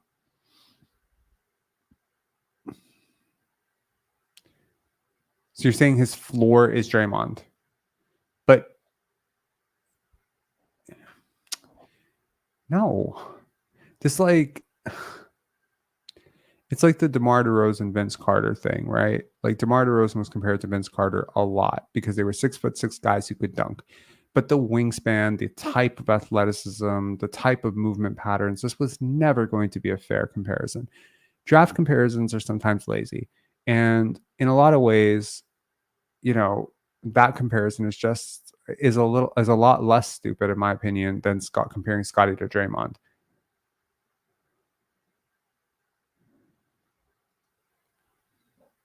Sure. But in either case, you are comparing a guy who is a wing to guys who are basically centers. That's the difference. He's not a center. Scottie Barnes is not a center or a power forward. What if I told you that Wembanyama's ceiling is Jason Kidd? Would that make sense to you? No, you'd be like, he's a center. Compare him to a center, right? So comparing cross positions, cross athleticism, like you are comparing him to bigs who are unathletic. You're comparing an athletic wing who tested off the charts, a wing guard, to unathletic, below the rim finishing centers. Do you understand the absurdity of what you're saying? You don't get it. That's the problem. See, you don't get how absurd what you're saying is, but I think it's absurd, and that's my opinion. So anyways, enough of this. Life is short. This is stupid, and this is not very productive. Going back and forth with you about some stupid draft comparison that doesn't exist anymore is dumb. And I really don't care what Draymond Green had to say about Scottie Barnes, because it seems like just about every single player out there who knows basketball and who has a high basketball IQ, like Draymond Green, who I respect very much. And if you recall my takes earlier, I was actually for trading for him for a reason. I'm firmly for it. I think he's a very good player. Those players tend to like him. Charles Oakley likes him. Kevin Garnett likes him. Magic Johnson likes him. Rasheed Wallace likes him. DeMarcus Cousins likes him. Like there's a lot of players that like him, right? Kyle Lowry likes him. Vince Carter likes him. Like shit. Like, have we seen enough at this point? He's an all-star.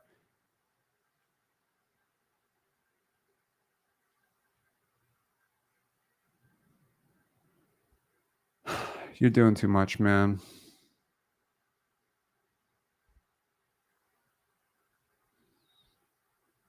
Yeah. All right. Peace, guys.